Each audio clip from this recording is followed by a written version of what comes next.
Peace, love, and light. Welcome back to another episode of Mineral Ministries.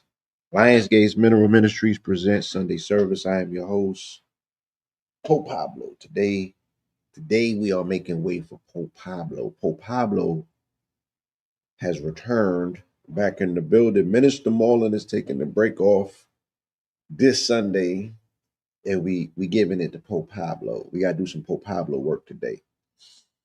So we are back in the building. This is episode 163, and it's titled Captain of a Ghost Ship, right? And we're gonna have to deal with some uncomfortable topics today. So please, I know it's a Sunday. I know it's a Sunday morning, but it might sound like a Saturday night. It's gonna be some fireworks, it's gonna be some shots. You might even hear screaming, right? It's gonna be that type of episode. We have to do a purging. We have to do a separation, and oftentimes breaks are very painful. You know what I'm saying? But it's needed and it's necessary, and there's nobody more qualified to do it other than Pope Pablo, right? This actually is a situation I've been waiting for quite some time, and the way that the stars have aligned it, it just it made it sped it up, and it put it in our lap. So here we go, and here we are, and again. Today is episode 163. And let me note that we opened up with the mantra of Om Mani Padme Om. All right. We have to always be mindful of the importance and the need and necessity for these particular mantras, as well as the unification between upper and lower, masculine and feminine. It's very important that we find balance in these days and times, right? So humming is important, regardless of what your plans and your intentions are.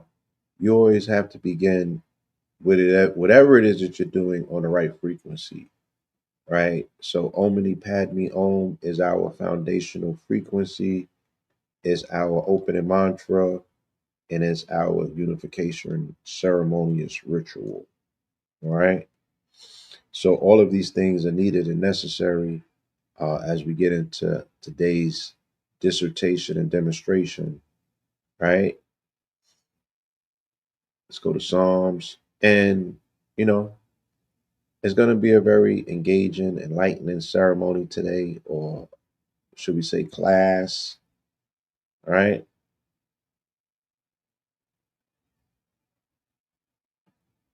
So we definitely want to open up with Psalms 144. Uh, we want to call in and conjure up this cosmic covering. Funny enough, funny enough, this is going to overlap some of the topics we discussed today in a very skillful way. But nonetheless, we'll open up when we get ready to open up with Psalms 144, getting ready for war, right? And today will be an odyssey. So get yourselves ready. We're going to go to church today.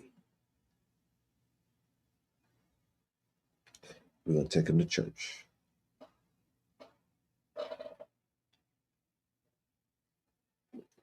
It's going to be a Corinthian special. And only Pablo can do Corinthians. So we had to bring Pope Pablo back today. Only Pope Pablo can do Corinthians. So we had to bring Pope Pablo back today. You know what I'm saying? Yes, yes. And we're never gonna lose sight that, we are the ministry of love and light. You know what I'm saying? So it's very, very important that, regardless of whatever takes place, you never lose your footing. Okay. Don't ever lose your footing. Don't ever lose your identity in the midst of whatever's going on. You have to remain integral to who you are. You have to remain integral to your congregation. You have to also be mindful of your covenant. And we definitely are going to speak about all of these things, right?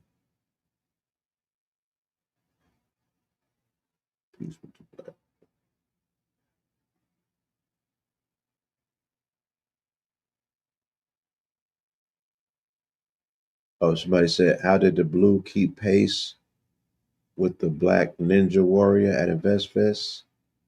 Is blue dojo trained? Yes. I mean that's the whole premise of staying ready so you don't gotta get ready. You know what I'm saying? I met the young brother, he was at InvestFest. I think he was half my age. He might have been 26, not necessarily 25. And he was an American, or he is an American Ninja Warrior. Um, what's our good brother's name? Damn, what was bro's name? It was a Nigerian name. It might be a Tunde or something of that nature. If people don't know what we're making reference to, last Sunday, I didn't get to do the episode. I was at InvestFest, and on that particular Sunday, I ran into a good brother at the event. Again, he was an American Ninja Warrior. Damn, what's bro's name? I don't want to just keep making references to him without giving him his acknowledgement. Just give me 1 second, I'll pull it up. But yeah, the young brother was an American Ninja Warrior, and that's something personally I always wanted to do in my life. I wanted to compete in American Ninja Warrior. Haven't had the opportunity. I didn't even know the avenue to go about it. It was just something that existed like in my daydream. Like, yo, that's something that I would love. Peace, family. Please hit me up after this. I keep forgetting to connect as well. with you. So please hit me up afterwards. Right. What was the good brother's name? Allende. Right. The brother's name is Allende, and his American Ninja Warrior name. Um, I'll tell you in a second. But nonetheless, I saw him at the event. You know what I'm saying? And bro was posted up, and it's like I'm used to doing something physical at this event anyway. So I was really looking for an opportunity to do something just to remind myself that I was up and awake. Neon, the brother's name is Neon. That's his American Gladiator name on the program. His name is Neon. Um, yeah, I was looking to do something in real time to remind myself that you know I was awake and the day was active. Sunday was a very magical day. I'll park that there and then get back to that conversation because I had another interesting conversation last Sunday, and that was with the brother Rashad on from Earn Your Leisure, who's going viral now for the wrong reasons. I wanna revisit that after I finish, speaking about the brother Neon. So yeah, he challenged me to the push up thing, and yeah, I showed up. I did 50 plus or what have you, and I could have done more. Um, but we did what we had to do.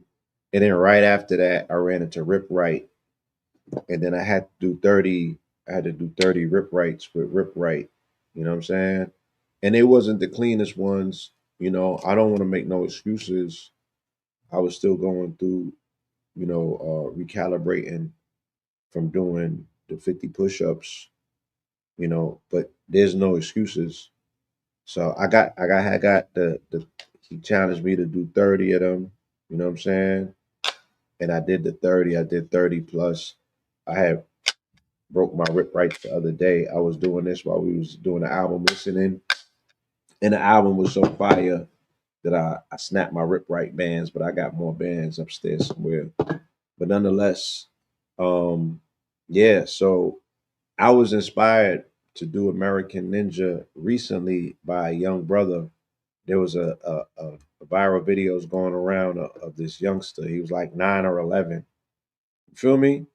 And he was running through the American Gladiator um, situation like it was child's play. The tribe, whatever that's called, the trial, whatever he was doing it to the highest degree. You know what I'm saying? He was doing it to the highest degree. He was showing up in a way in which I haven't seen young melanated children show up athletically in quite a minute. And he was doing this shit like how I do it in my dreams. When there's no pause, there's no gaps. You know what I'm saying? You just running through the the trial or the tribunal, you feel me, effortlessly. And that's the way that this young man, this child was doing it. So I was inspired to be like, wow, like, yeah, if the babies can show up like this, you know what I mean? We're the skilled veterans. We're the skilled veterans. We're the people that have practiced their craft to such a degree.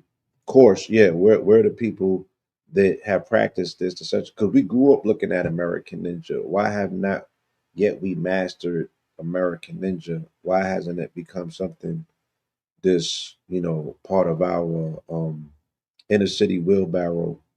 So shout out to all of the inner city athletes. Shout out to all of the calisthenic athletes. Shout out to all of the parks. Shout out to all of the competition. Shout out to my brother Mac. I see you leveling up with the bar matrix.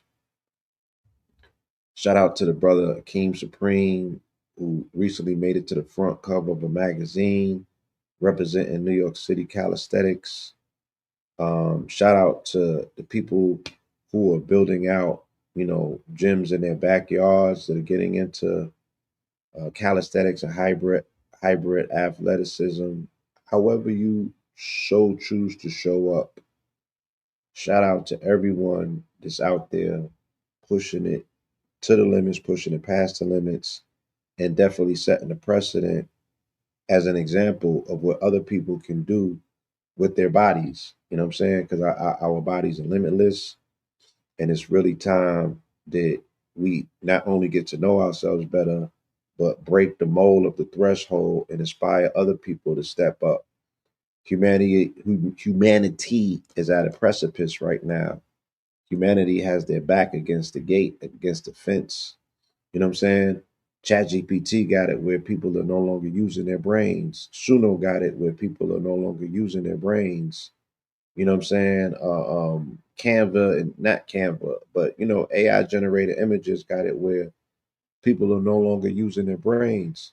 So when the brains are getting utilized less and the brains start to atrophy, you know what I'm saying?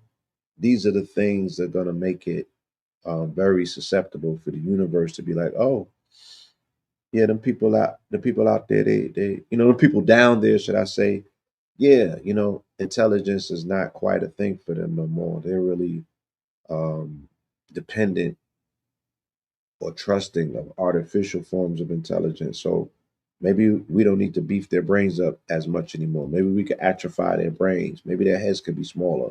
Pause. Right. All of these things that can potentially happen are results of us doing nothing today. So again, I'm always in the quest to know things, more things about myself, and to defy whatever the odds are with the limits that have been posed upon us based on age, race, religion, creed, whatever that those things are that people utilize to limit you, right? Those are the things that we need to push back against. Those are the molds that need to be broken and what have you. Okay. So if you're new here, this is Lion Gates slash Mineral Ministries, and we put on our Sunday service every Sunday. Right, we are non-denominational, mostly conversational, sometimes confrontational. There's going to be confrontations today. I'm just telling you ahead of the time. Because religion or religious context is one in which we can frame in many different ways.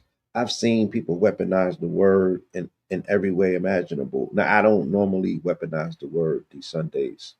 I give it to the family, in a format that they can best utilize. And I don't want my personal whatever I'm going through, I don't want that to spill into how I teach because I could weaponize the word and you wouldn't even know it, right?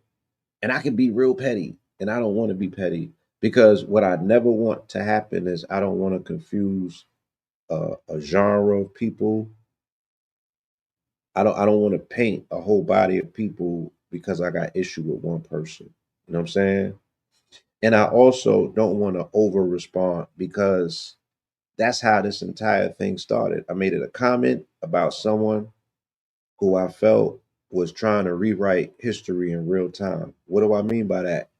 There has been an onslaught of accusations, or not so much accusations, but commentary based around what we see young Pharaoh going through right now, right? And it might be commentary for everybody else. Okay, it might be commentary for everybody else is just sitting in the audience looking at it, right? Because I could tell because people are saying, "How did this happen?" and "When did this happen?" So I know that again, we are keeping company with people who might have either one just showed up, two don't know none of the background history, or three are confused to what they're looking at, right? So you can't have a generalized conversation in public no more. One, everybody wasn't there. Two, everybody don't remember. Or three, people still got shit that they hiding behind, right? So everybody's cards are not on the table. Everyone did not experience the same thing at the same time. And some people are more interested with building a brand than they are with the truth, especially because y'all don't know and y'all don't remember. And even the people that were there, some of them are so compromised that even if they spoke up, their words wouldn't matter right now. Right. But I was there. And I do feel like my words matter. Right. Because I was a witness. And not only was I there as a witness, but I was documenting, right, the things that were taking place at that time because I was very vocal against them. Okay. And but at the same time, I was complicit. So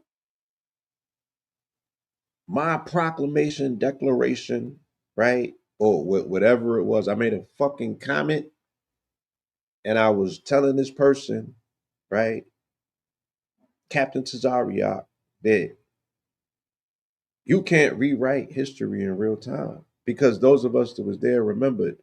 So there is no those niggas in the conscious community. You understand? No, everyone had a part to play. Some people played a particular part, and some people overplayed their parts. Some people underplayed their parts. My mission and assignment when I got into consciousness has never changed. It's the upliftment of fallen humanity. That's my creed, right? That's what I came underneath. And in order to uplift fallen humanity, it was never about mutual death and destruction to anybody else, their organization, their religion, their beliefs, right? Whatever position they hold. So we didn't have to come into, right? I could say I didn't have to, because again, I remember when I came in and shit, it wasn't nobody in it, right? It was not organized. There was no structure. There was no momentum. There was no energy. There was no youth. Okay. Everything was motherfucking whatever it was. But what it wasn't a community. It was scattered. Okay. And all roads lead to quote unquote consciousness because consciousness is not an organization. Consciousness is not the house of consciousness. These are all branches that exist underneath a cosmic canopy, right? Consciousness is the universe, my nigga. Consciousness is the air that you breathe. Consciousness is the state of being that we all have been granted to some degree. When you come out of the womb, you're aware. You're aware of your surroundings. That's why you go for the nipple. You know what I'm saying? So we was born conscious. We were conscientious in the womb, navigating the womb, right? The universe is conscious. Consciousness is all around us, it's everywhere. But I was born into a situation where it was consecrated into a community because this particular patch of people were on a quest to know things about themselves that was not being taught or made accessible in mainstream society. So this is the shit that you can't get in the church. You understand? This is the part of our history that might be more myth story than it is documented fact, right? That part of the information is, for the most part, what we showed up and congregated around esoteric, hidden occult, metaphysical information. Not the shit that they've been teaching, not the stuff that you could go sit in the pews on Sundays and learn, not nothing you could pick a newspaper up and read. The shit that's behind the veil, right? The stuff that you have to dig, the things that you have to be trusted to be invited in to hear this information. That's what I showed up for, right? And I had made a decision very early in my career that I'm like, damn, you know, like you don't gotta focus your energy on destroying anything. All you have to do is shift your focus or shift your energy or shift your intentions, and the things that you've been holding up is gonna fall down anyway. You don't gotta spend no energy destroying those things. All you gotta do is shift from it. You know what I'm saying? Take your attention, take your energy, and make a move. And the shit that was leaning up on you, right? The shit that was utilizing you as a crutch, that shit will fall to the wayside if you no longer prop it up. You don't got to expend no energy on it. You've been giving it your energy freely all this time not knowing. So once you know, right, you pivot. And once you pivot, whatever was contingent or dependent on you as a prop, it's gonna fall down. Right? Yeah. So you reserve your energy more for construction rather than destruction. And then we came into the community as the pillars because even in the biblical sense of the narrative, not just the Masonic, in the biblical sense of the narrative, when they went about building a temple, when they went about building a home, when they went about building foundation, they started with the pillars, right? The pillars on the porch or the pillars on the portico is how you what? Inaugurate or set up a temple. Now, all of this is metaphoric and hypothetical, of course, but me and my brother chose to take on the name the Twin Pillars because we felt that it was a foundational principle. When we brought in our demonstration later on, so I started in 2000, 2001. By the time I got Red on board, right? Because I mean, he's not telling you the timeline. It took me damn near 9 to 10 years to get him convinced that this is something that we should be doing collectively and dedicating our lives to. And once I got him on board, fixed and firm, not one foot in the streets and one foot into consciousness or information, but 2 feet in. Once that was done, right, and then because while I'm waiting on him and other people to catch up, right, because by '09, consciousness that I've been involved with had already flipped over 2 times. Okay, it had already flipped over 2 times. So when I started, there was a Brooklyn movement, and by '07, that shifted to Harlem because of inner conscious community politics, and shit started falling apart, right? And there was a lot of internal beefs taking place. And then there was one whole camp versus the other whole camp, and it caused a split. And because of that split, right, I myself took my services and I ended up in Harlem. And then I started, hustling on 125th, right next to Sinetta. And he had already had HOK. But this is where things started accelerating. You feel me? And then Red came in, and then so we start Know the Ledge Radio, right? And because we start Know the Ledge Radio, we become the pillars because Know the Ledge Radio was a platform pretty much like how 363 is a platform now, that it was a platform based on unity because consciousness was made up of a lot of different schools of thoughts. NOI, FOI, of course, which is the same thing, Nation of Gods and Earth. The Zulu Nation comprised of it, not compromised it. My apologies. God damn, watch yourself. This is starting off early. The Nawubian Nation, of which Dr. York is the founder, right? So the Ansar Allah community prior to that, along as whatever iteration of Dr. York students may have gone through with different name changes. Contrary to popular belief, regardless of what them niggas tell you, the Hebrew Israelites were also part of what we consider to be conscious community, right? Nigga, if you on 125th on the motherfucking soapbox, you're part of what's considered or understood to be consciousness, right? So there's consciousness, then there's house of consciousness, which is an outfit inside of the community, which is a house, if you will, right? Or a lane, if you will. Inside of that particular house, you got people that's dealing with Egyptology, Kemetic information, right? You got Moors that are showing up. You got the RBG family that's showing up. You got Pan Africanists that's showing up. You got some people dealing with voodoo and hoodoo showing up, right? You got all of these different iterations. You got the Hebrews and their different demonstrations because them niggas is not a monolith, right? The ISUPK shit didn't come around till later on in the narrative. At first, there was somebody else representing Hebrews. So There's never been a time when these people have been looked at as separate. So why is it when again mental illness, not just mental health, mental illness, which is synonymous with this community, synonymous, my nigga. Like we lose one on average, one a week. That's how synonymous mental illness is with this community, right? And why? Because this information is dealing with paradigm shifting your mind, tinkering with your mental, you know what I'm saying? Supercharging your synapses, right?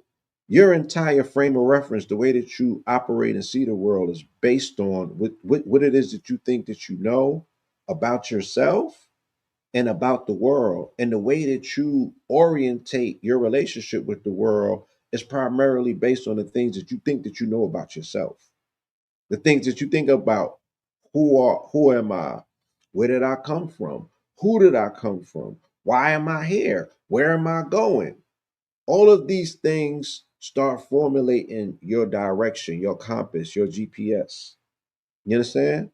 So those are the things that we focus on primarily when it comes to helping someone along their way as we ourselves are digging through trash, searching for receipts on a quest to know thyself, because that oftentimes is where you're going to find your information. Somebody threw it out in the trash.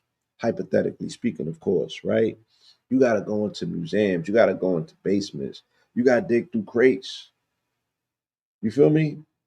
You got to do all kind of shit in order to find evidence of who and what you are.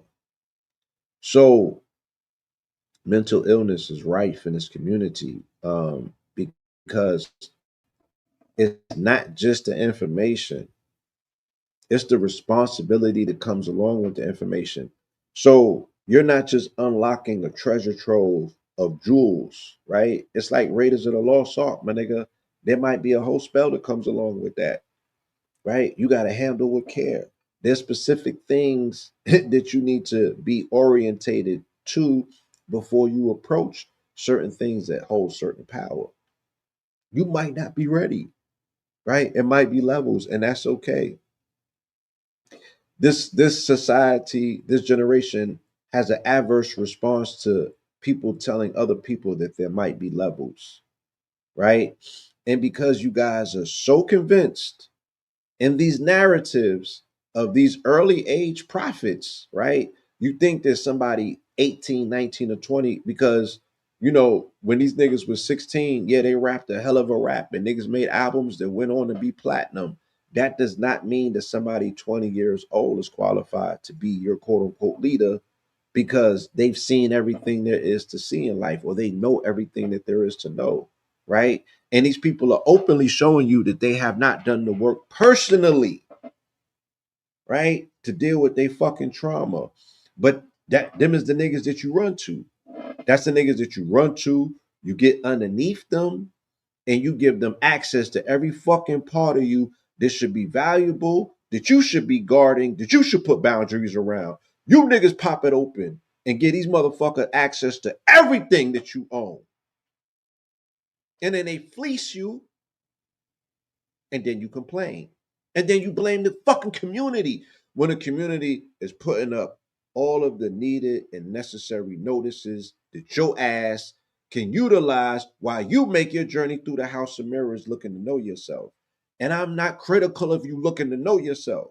I'm critical of you repeating the same fucking mistakes over and over and over and not reading the tea leaves, right? But the community is so inquisitive in everyone else's lives, but you can't see the signs. You don't know when the tragedy is coming or the car crash. Or is that what you're waiting for? Is that what you line up for?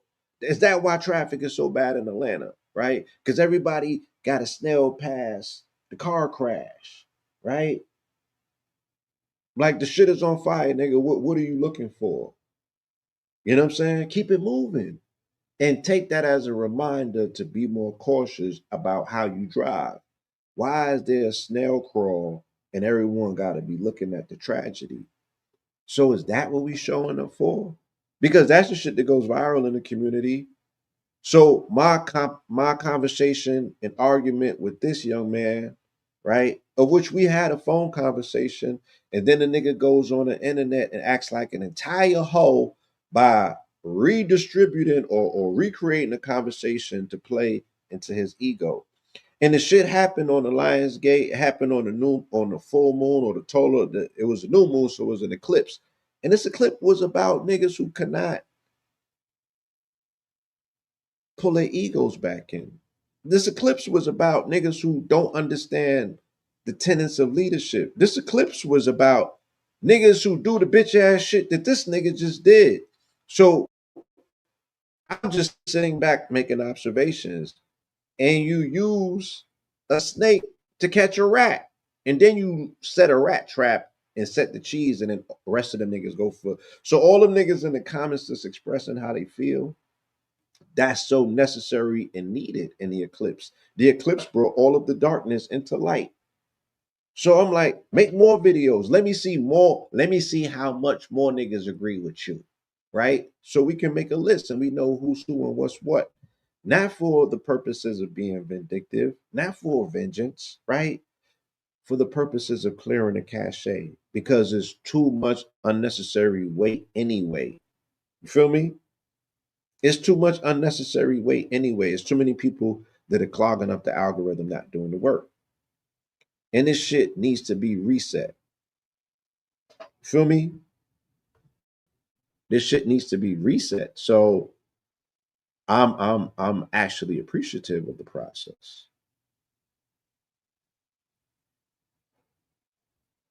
You feel me? I'm appreciative of the process. Um, but with that being said, right? The initial conversation, right? The initial reminder to said individual, right? Of which I will also make the declaration to the rest of us, right? Is that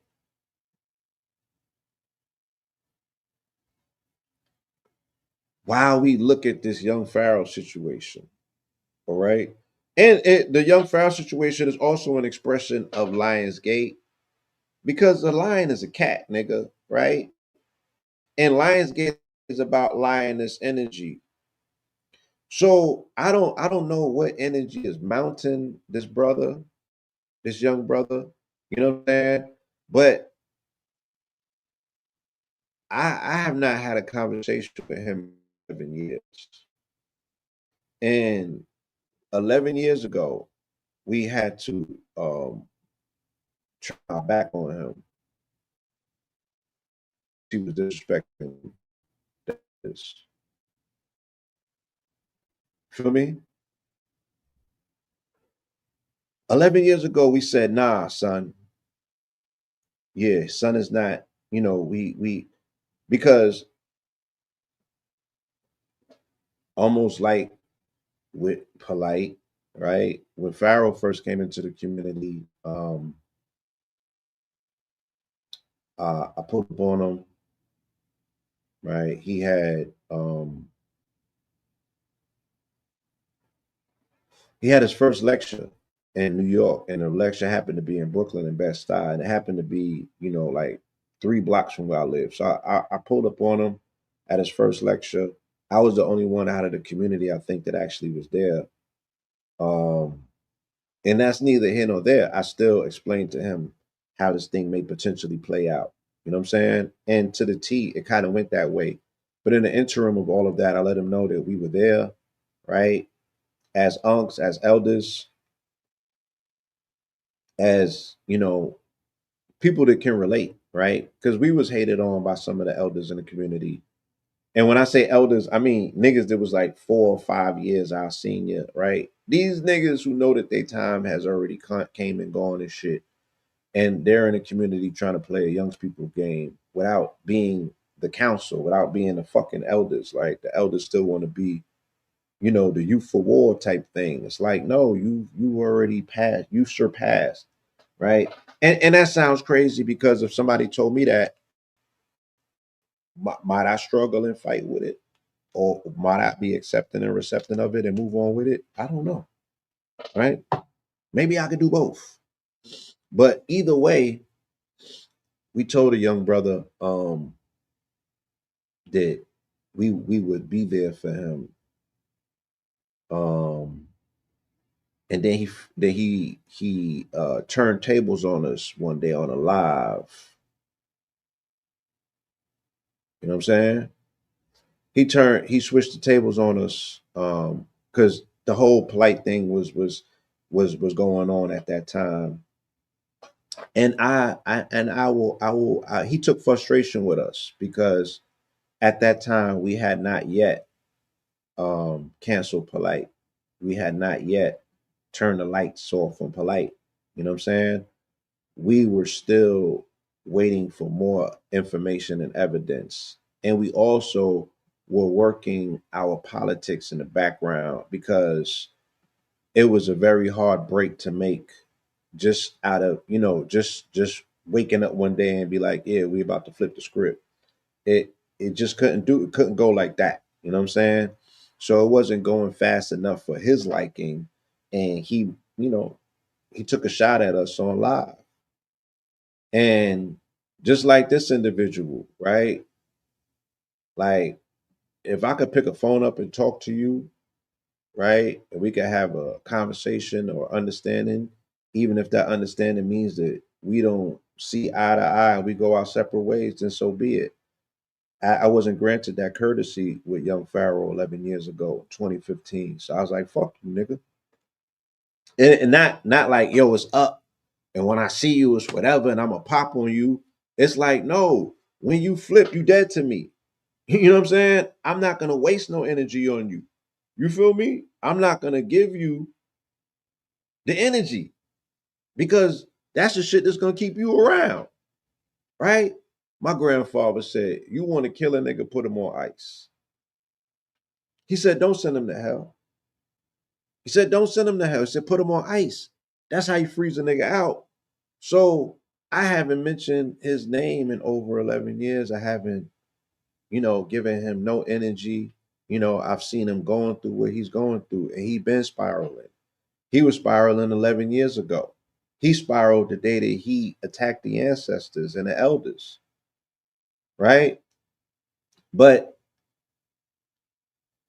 even if I turn my back on a situation and I be like, man, I'm through with that, that don't mean that the community is supposed to be like pivoting totally and be hands off from a person to a degree where there's no longer work that's being done to bring that person back into the fold, right? But you don't got what it takes as a community to help some of these people that are so far gone. You just don't have what it takes. You know what I'm saying? Because the things that we're seeing is more than just about cautionary tales. This shit is it might be something cosmic playing itself out. You feel me? Because Aquarian went into the North Node and Leo went into the South Node, right? So what you see this nigga Tazariak displaying, that is Leo and South Node energy. You feel me? He's not living in his truth because he didn't say none of those things on the phone to me. He got on the internet and did that shit for y'all. So I'm sitting back and I'm laughing at the nigga. You feel me? Because I'm like, oh, so you clout chasing, you doing this for views? You a fucking clown, and you gonna get what's coming to you, right? But I don't got to get on the internet and talk about that. You understand? And then the North Node in Aquarius is the shit that you see Pharaoh doing. So how are you going to deal with this reality going forward? If this is the aversion, if this is the response that you have, you will be fucked up by the things that you about to see. With the North Node in Aquarius, nigga, it's gonna be weirdness beyond anything of your comprehension, right? But y'all don't understand. Y'all still at this phase do not how to recognize a bitch ass nigga. And this is not, again, I'm not maligning any community by saying that. You stuck. I'm specifically speaking to the actions and the activity of said individuals. When someone is doing things that are non-congruent, right, with the positions that they're taking, meaning if they show up as leaders and they're doing everything but leading, you understand? Then like why do we need all of the deep dives? Why do we need all of the deep dives? There's no need.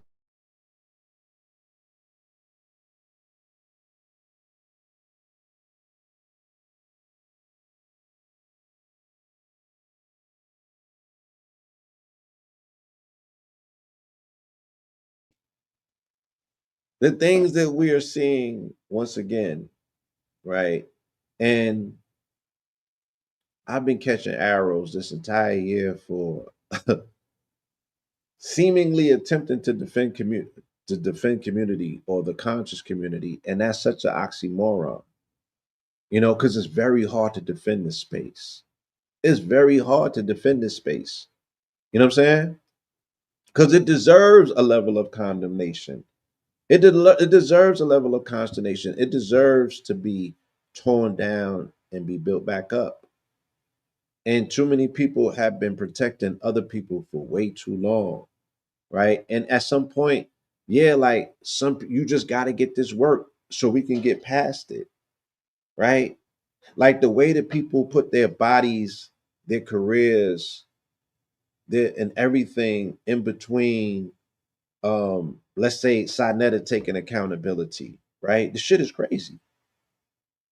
So everybody else will get thrown in the fire. Everybody else will take arrows. Everyone else will take motherfucking swords to the throat. But can nobody talk about the Godfather? And it's like, how much of this falls at the motherfucking door of the people who turned this community into a circus, who turned it into the theatrics, right? So I utilize my platform to promote some of these events, right? And I made plenty money at them. So that's my complicity. That's my I own the shit that I'm responsible for, right? I was a hell of a promoter for some of these events, but I didn't sell up the beef. I had a platform where I attempted to bring whoever was getting in the ring together. Yo, be respectful. You know what I'm saying? Let's just make it all about information at the end of the day, right? But whoever comes, yeah, make sure that you buy a 7 Heaven Seymour. So, you know what I mean? Or some Soul Gold Water. Yeah, I market it. I marketed to an audience. There was a captive audience in said buildings, and I made sure that I upsold them. And we had an apparatus or a vehicle, and at that time, we utilized it for marketing. You know what I'm saying? And promotions. But I never got in the mud with these niggas. You know what I'm saying? And I always spoke to the importance of us unifying and finding something to unify around. And after y'all finish the pissing contest, can we get to the work? Because it don't matter to me at the end of the day necessarily what you believe, nigga. What do you do? Like, how do you show up in the world? Right? Are you able to do shit with your hands? Do you got manpower? Do you got will and determination? Can you manifest things with your mind? Right? When you move around the world, do people like you? Right? Do you know how to talk to people outside of the community? Yeah, like these are the things that I'm looking towards. That I look towards these individuals. So to the leaders, right? Whoever you are out there listening to this, and I've made personal phone calls to some of my friends who I consider leaders, who consider themselves leaders in this space. And I said, I challenge you to take this opportunity and use it as a teacher moment. Why pile on? Right? It's mad people piling on. Pause, Pharaoh. Right? It's mad people creating commentary that is I told you so or this, that, and the other. But who's the person that's willing to lead, right? Because he represents a legion of young people, and those young people are going to be fucked up by seeing what they're seeing. Those young people are going to be thrown for a loop, right? Who's trying to speak to their pain? Who's speaking to mental illness, which is real, because that's all we're seeing. And then we're clowning it, we're castigating mental illness, right? Who's speaking to cosmic possession? Because it was five streamers last week. It wasn't just Pharaoh alone. It was Playboy, whatever that nigga, it was a bunch of them. They was all doing Aquarian and North Node shit, right? So what is it about streaming? The vanity of being on camera for 24 hours and seemingly you gotta find things to say to people to keep them entertained, nigga. That's a feminine aspect all the way. And then at some point, you're just gonna start sounding goofy, or you're gonna do things that are compromised because nobody's supposed to be in front of a mirror speaking to people that they can't see for 24 hours. You're no longer yourself. You become something else. And your need to aggrandize, right? It's a fucking another level of narcissism, nigga. That you thinking that 10,000, 50, and 60,000 people are gonna just be looking at you digging your nose, or figure out something to say to keep them entertained, right? Who's going to speak to the mental illness in our community that are plaguing our young people who are becoming parasocial, right? And they're becoming hosts for parasocial, parasitical information and entities. Who's going to speak to this? Who's going to speak about the North Node and Aquarius? And when these people start seeing their children get awfully weird, right? Who's going to speak to that so that these parents are not extra judgmental of their children and then turn into violence because they're frustrated, right? But I'm not going to let a nigga dressed like a Power Ranger sit up there and attempt to have his way because he don't agree with something that I say. You bitch ass nigga, like when I spoke to you, you should have had that same energy. You feel me? But you get on the internet and you doing it for people that you don't even know. To me, that makes you whack. And I had mad respect for fam at one point, right? Because I said by no means of the imagination can we say that this individual wasn't at the forefront speaking about protecting women in our community, speaking about protecting children in our community, right? And he was on Polite's head top pause from day one, calling bullshit, right? Well, granted, all of that shit is true, but them people still participated in the circus. These niggas even bought the wrestling belts out, right? That's how much they participated. They ain't only get with the program, they added on to that shit. So you got a lot of fucking nerve at this point to point fingers and attempt to frame it as if this community is something that you don't belong to or that you wasn't complicit with, turning into a fucking circus dressed like a Power Ranger, my nigga. A lot of fucking nerve. So let's get into this, right? Cause yeah, we draw Voltrons and a few hours later I'm getting attacked by Power Rangers. This shit is crazy, man. This shit crazy. So let's get into this. Psalms 144. Praise be to the Lord my rock who trains my hands for war, my fingers for battle. He is my loving God and my fortress, my stronghold and my deliverer, my shield in whom I take refuge, who subdues people under me. Lord, what are human beings that you care for them? Mere mortals that you think of them. They are like a breath, their days are like a fleeting shadow. Part your heavens, Lord, and come down. Touch the mountains so that they smoke. Send forth lightning and scatter the enemy. Shoot your arrows and rout them. Reach down your hand from on high. Deliver me and rescue me from the mighty waters, from the hands of foreigners, whose mouths are full of lies, whose right hands are deceitful. I will sing a new song to you, my God. On a 10-string harp, I will make music to you, to the one who gives victory to kings, who delivers my servant David.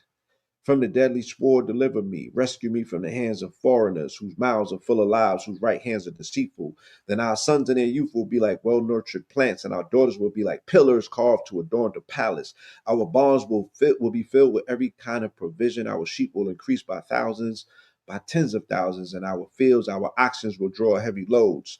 There will be no breaching of walls, no going into captivities, no cries of distress in our streets. Blessed the people of whom this is true. Blessed the people whose God is the Lord.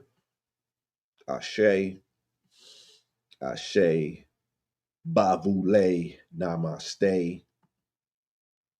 Right? Let's get into today's presentation. Again, the way that we dice it up and chop up scripture, we go into the calendar date. This is the 444th year that the Gregorian calendar has been in play. Today is 8/16, right?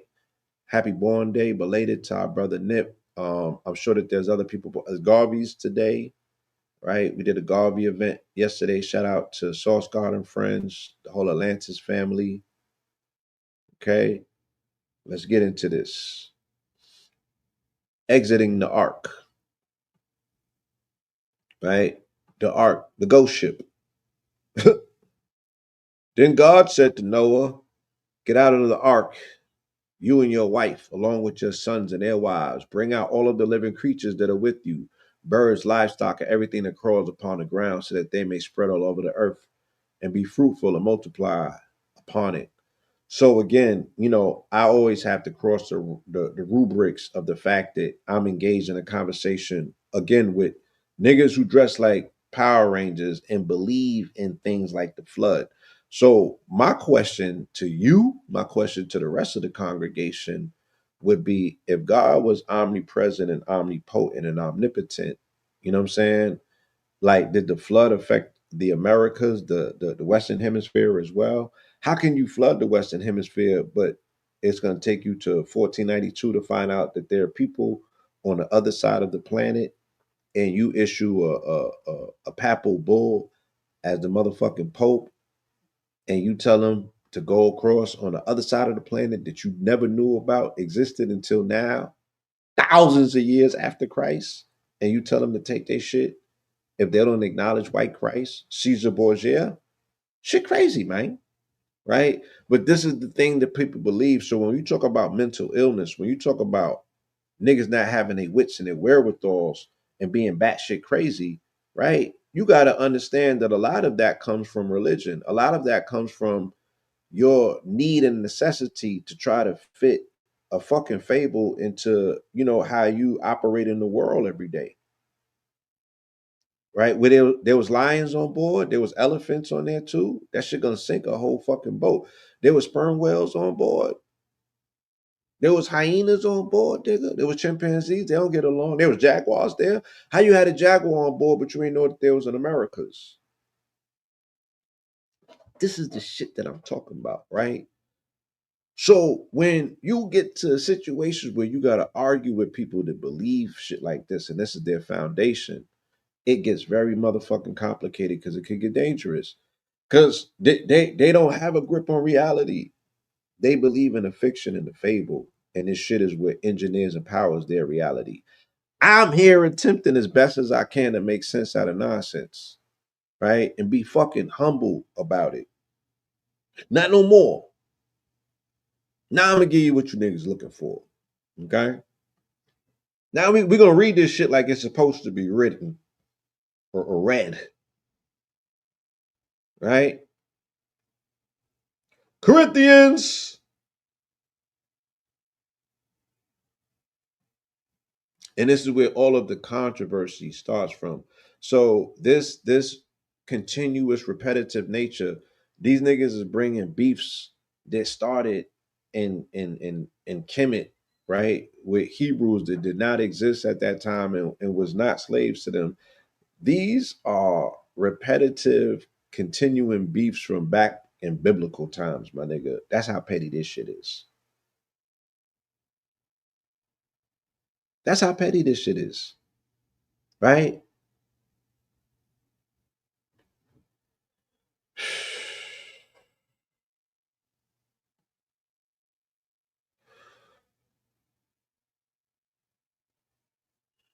It goes back to this.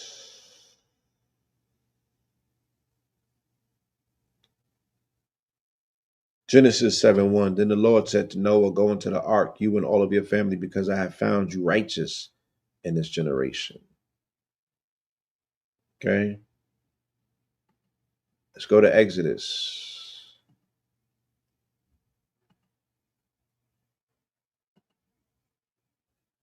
8:16. The third plagues, gnats. Right. Then the Lord said to Moses, tell Aaron, stretch out your staff and strike the dust of the earth, that it may turn into swarms of gnats throughout the land of Kemet. This they did, and when Aaron stretched out his hand and his staff and struck the dirt of the earth, gnats came upon man and beast. All of the dust of the earth turned into gnats throughout the land of Kemet. Right? So this is the beef that starts all the way from back then, right? When they're still attempting to castigate Kemet as the origin point for all things evil on the planet. Some people are just born into beef, right? It's hereditary. It's passed down through the fiction and the fables. So you got a whole concoction of people running around just hating on people that resonate with comedic information. If you pick an onk up, then you gotta explain yourself to these niggas. This shit is crazy. And it's generational gang banging. You feel me? And it's global gaslighting because none of this actually even happened. But yet we're still here attempting to explain ourselves out of a situation when both of us as a people have been robbed by colonizers who are running around assuming our identity in our homelands. Here we are on somebody else's homeland arguing about shit that didn't happen. That part. Why are we talking about Aaron and Moses doing magic, right? While we're demeaning and castigating and denying, the power of magic at the same time, right? All the hypocrisies at play all at once. And we come here every Sunday and we sort through the shit to try to make sense out of nonsense. Okay? Shall we continue? Let's go. Leviticus. Let's see if they got an 8:16 for us. Leviticus.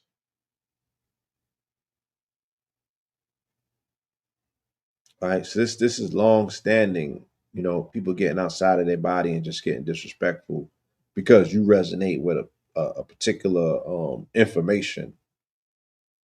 I just wish people was just that much more honest, like from the onset of things. Why do it take so long for a nigga to really tell you how they feel? That's the shit to be having me bugged out. You feel me? I don't keep company around people that I don't fuck with. You know what I'm saying? And I don't lie to a nigga to make them feel better about themselves either. If I don't fuck with you, I don't fuck with you. As simple as that. The priest's sin offering. Okay, this Leviticus 8:16. Moses slaughtered the bull, took some of the blood, and applied it with his finger to all four horns of the altar, purifying the altar. He poured out of the rest of the blood at the base of the altar and consecrated it to the atonement, so that atonement could be made on it. Moses also took all of the fat that was on the entrails, the lobe of the liver, and both kidneys and their fat, and burnt it on the altar. But the bull, with its hide, flesh, and dung, he burned outside of the camp as the Lord had commanded him.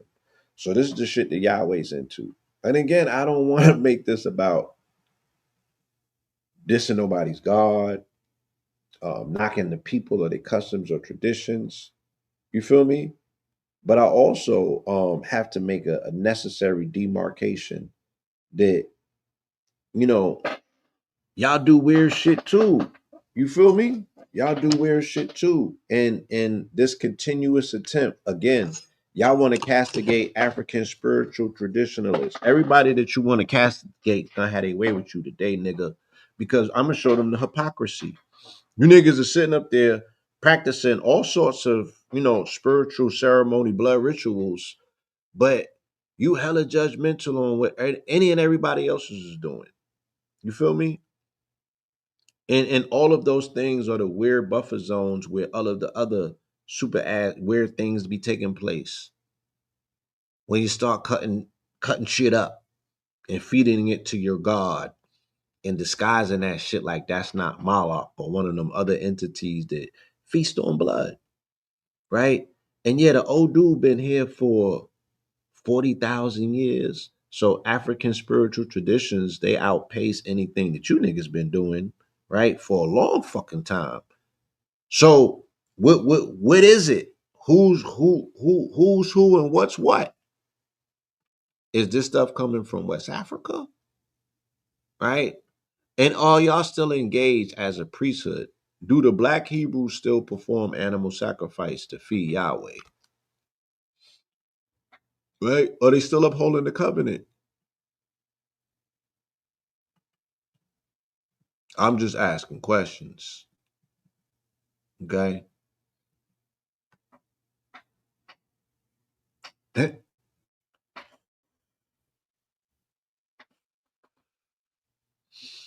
Because if they're not, then how are you in communication? Because this is the transactional fees that God wants in order to communicate and in order for Him to do your bidding. So the fact that you niggas don't have nothing to this day, is it because you stopped doing your ceremony or ritual? Because the Jews on Eastern Parkway, they still doing animal sacrifice. You know what I'm saying? The Jews in Israel's did a motherfucking Fabianist and all of the stuff that they into, right? Baal worshippers, they still doing their animal and human sacrifices, right? What are y'all doing? Because we don't see the results. We just see niggas standing on the corner screaming at people all day. Where's the ceremonies? Where's the magic? Right? Where's the evidence? Did God even fuck with you? Because you not giving God what he want, right? Which is entrails and blood and liver and fat and shit like that. That's what that nigga wants. Who's feeding him? And whoever's feeding him, that's who he gonna obey, like any spirit does. Numbers 8:16, cleansing the Levites, right? After you have cleansed them and presented them as a wave offering, they may come to serve at the tent of meetings. For the Levites have been wholly given to me from amongst the sons of Israel. I have taken them for myself in place of all who come first from the womb, the firstborn of all of the sons of Israel. For every firstborn male is in Israel is mine, both man and beast. I set them apart for myself on the day I struck down all of the firstborn in the land of Kemet, right? This nigga sounds like a mass murderer, a deprived, ego driven. Yeah, this you need a chill pill, right? Laying claim to the firstborn man and beast. Because after he took the firstborn in Kemet, after he performed a mass ritualistic homicidal blood fest, right? After he took their firstborn, right, then turned around and gave you niggas his firstborn and he sacrificed him as a blood sacrifice. What's with all of these firstborn sacrifices, my nigga? Same thing they got. Agamemnon killed and shit like that. I'm like, what's going on with these firstborn rituals? With this bloodletting, right? Sounds kind of animalistic and cannibalistic, don't it?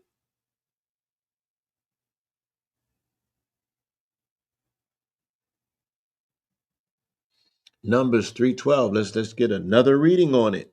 Let's get some more context. Behold, I have taken the Levites from amongst the children of Israel in place of every firstborn Israelite from the womb. The Levites belong to me, for all the firstborn are mine. On the day I struck down every firstborn in the land of Kemet, I consecrated to myself all of the firstborns in Israel, both man and beast. They are mine. I am the Lord. Okay, not the secondborn, though, just the firstborn, right? Out the gate.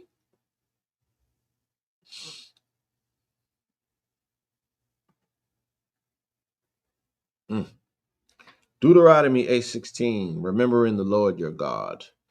He led you through the vast and terrifying wilderness with his venomous snakes and scorpions, a thirsty and waterless land. He brought you water from the rock of flint. He fed you in the wilderness with manna that your fathers had not known in order to humble you and test you, so that in the end he might cause you to prosper. You might say in your heart, the power and strength of my hands have made this wealth for me. Okay. Let's do a cross reference, right? The importance to be in gratitude and grateful. Once again, there are so many things in our daily journey, our daily demonstration that we're not responsible for. That alone is a reason for you to be thankful. That's reason alone for you to show gratitude and gratitude that there is a creative force. Some people may have you believe that the most important thing to know about that creative force is the name, but I would say the most important thing is to protect the flame, and that flame burns in your heart. So every day you bolster that flame through thanks and gratitude, right? Thank you to the creator. However you show up, if you have a name for the creator specific to what it is that you believe, or this based on your relationship with your higher power, then show gratitude, show thanks, show appreciation, right? That is how That's how you make your offering. That's how you make your payment. That's the transactional fee that's needed and necessary for your continuance. You feel me? Put something in the tip jar every day. And that could be as simple as saying thank you. Thank you for the fact that I woke up today. I was chosen amongst the chosen elect to wake up today, to get to it, to be given another opportunity. I have been given a priceless favoring, right? Just by me being chosen to be here today, any and everything can happen for me. Thank you, thank you, thank you. You know what I'm saying? Keep it running. Yeah, let's run this up. You know what I'm saying? Yeah. Put my shit in escrow. Like, yeah, how much Ashe can I generate? You feel me? To create the possibility for tomorrow. And that's the only thing that we're down here. We're bidding time for tomorrow on borrowed time. I ain't got no time to be wasting on these niggas. I don't. I really don't. Because there's no resolutions in sight. There's nothing that we can possibly get at but going upside a nigga's head. And I don't want to get into that because when it starts, it's never gonna stop. So I'm gonna argue with a nigga about what? Being accountable, being a leader, right? Being responsible. I'm gonna argue a person to death for those things. Nah, it's like if them people don't have it in them, they ain't got it. And that says more about you than it says about them, if that's who you still fuck with. You can't beat a nigga into leadership. You can't beat a nigga into responsibility. You can't beat a nigga into awareness. You know what I'm saying? So it is what it is. Deuteronomy 8:16, Joshua 1:8. This book of the law must not depart from your mouth. Meditate on it day and night so that you may be careful to do everything written in it. For then you will prosper and succeed in all that you do. Right? Become the book. Don't put it down. Right? Book of Eli. Become it. Walk with it. You feel me? But stick to it as well. If this is the tenets upon which you build your foundation, don't let me catch you doing no nigga shit. Right? These they waver in and out of nigga shit when it's convenient. You feel me? Then come around and talk all that biblical bullshit to us. Like, no, stay on that frequency, right? It ain't no nigga apostles, nigga. Like, and one of the main tenets is be a man of your word, right? This coward ass nigga is not a man of his word, and that shit hurts me more than anything. It hurts me more than anything. You feel me? It hurts me more than anything.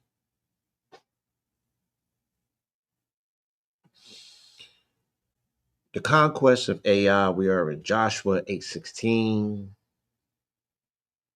Joshua and all Israel let themselves be beaten back before them, and they fled towards the wilderness.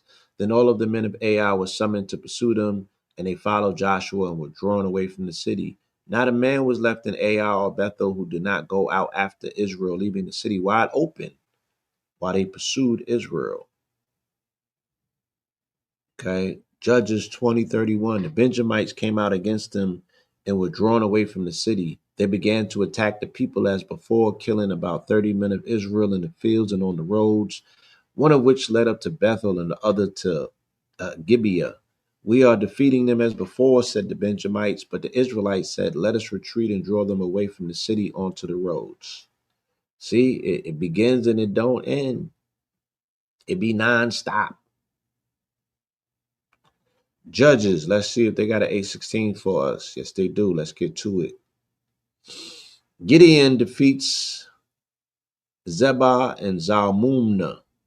And Gideon went to the men of Succoth and said, here are Zebah and Zalmunna, about whom you taunted me, saying, are the hands of Zebah and Zalmunna already in your possession, that we should give bread to your weary men? Then he took the elders of the city, and using the thorns and briars of the wilderness, he disciplined the men of Succoth. He also pulled down the tower of Penuel and killed the men of the city. Right? They was riding and sliding. Isaiah 7:23 is a cross reference. And on that day, in every place that had 1,000 vines worth 1,000 shekels of silver, only briars and thorns will be found. Men will go there with bow and arrow, for the land will be covered with briars and thorns. For fear of the briars and thorns, you will no longer traverse the hills once tilled by the hoe. They will become places for oxen to graze and sheep to trample. Granted, let's run through Ruth. See what Ruth got. Ruth ain't got nothing for us. 1 Samuel. Let's get it. 1 Samuel 8:16. Do they got a 16 for us? They do. Let's get to it. Samuel's warnings.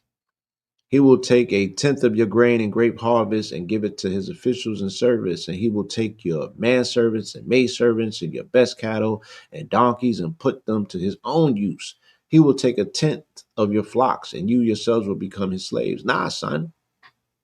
No, we're not doing that. Now, let's do a cross reference. Genesis 47:16. Then bring me your livestock, said Joseph. Since the money is gone, I will sell you food in exchange for your livestock. So they brought their livestock to Joseph, and he gave them food in exchange for their horses, their flocks and herds, and their donkeys. Throughout that year, he provided them with food in exchange for all of their livestock. Right? There may come a time, right, when when the money's no longer good. Do you have things that you can trade and barter in? You feel me? Things that are valuable, that have intrinsic value. You know, a lot of that stuff comes about when least expected. During times of tragedy, you might be sitting on something that to you might not be worth nothing. But shit, if the lights go out and you got a flashlight or you got batteries, nigga, then you the man all of a sudden, right? You got a bag of grain and nobody else ain't got no food. Yeah, you lit. You know what I'm saying? So you just never know. 2 Samuel's 8:16, David's officers. Thus David reigned over all of Israel and administered justice and righteousness for all of the people. Joab, son of Zeruiah, was over the army. Jehoshaphat, the son of Ahilud, was the recorder. Zadok, son of Ahitab, and Ahimelech, son of Abiathar, were priests. Sherariah was the scribe. So, this is some genealogy shit they just building out. Let's go to 1 Kings, see what they got for us. This is Leo. So this one should be special. We in Leo season. Let's get it. 8:16. Solomon praises the Lord and said, behold, the Lord, the God of Israel, who has suffered with his own hand what he spoke with his mouth to my father David, saying, Since the day I brought my people Israel out of Egypt, I have not chosen a city from any tribe of Israel in which to build a house so that my name will be there. But I have chosen David to be over my people Israel. Now it was in the heart of my father David to build a house for the name of the Lord, the God of Israel. Cross reference, and then we keep it pushing.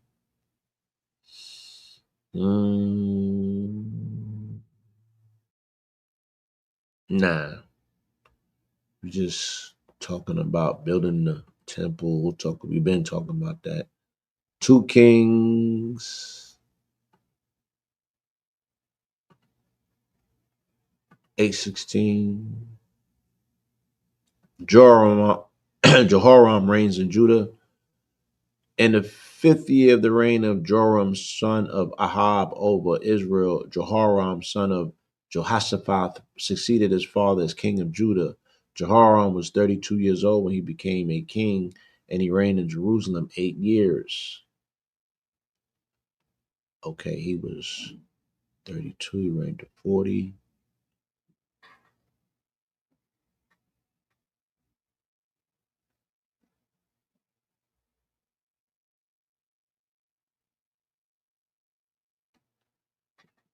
2 Chronicles 21:5 as a cross reference. Jehoram was 32 years old when he became king, and he reigned in Jerusalem 8 years. And Jehoram walked in the ways of the kings of Israel, just as the house of Ahab had done, for he married a daughter of Ahab and did evil in the sight of the Lord. Yet the Lord was unwilling to destroy the house of David because of the covenant he had made with David, and since he had promised to maintain a lamp for David and his descendants forever.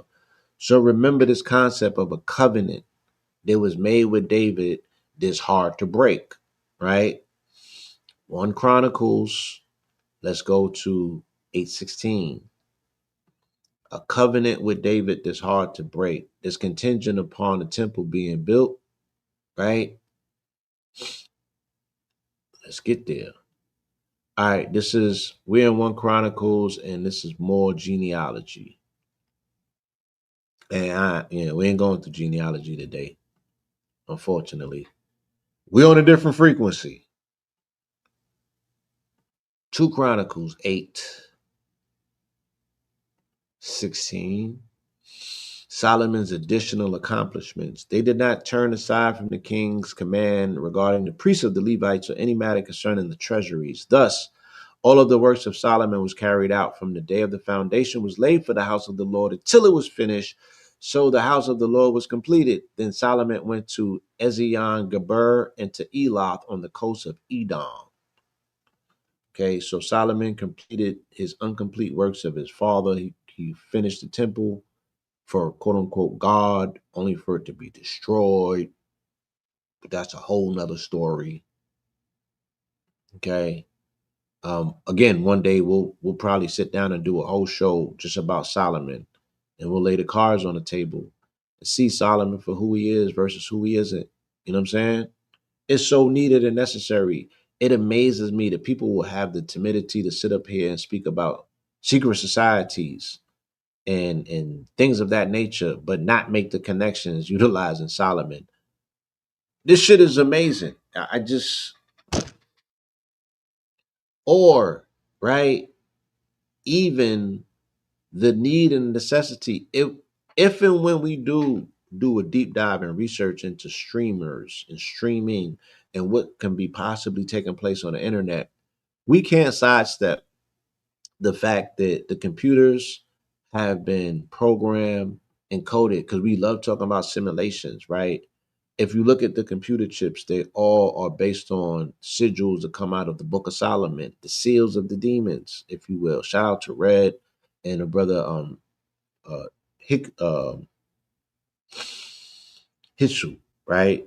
They did some amazing lectures earlier the year and possibly late last year, where they were speaking about the occult nature of the internet, right? The underlying principles of the programming. You see the matrix code behind the screen. I'm talking to the YouTube family on IG.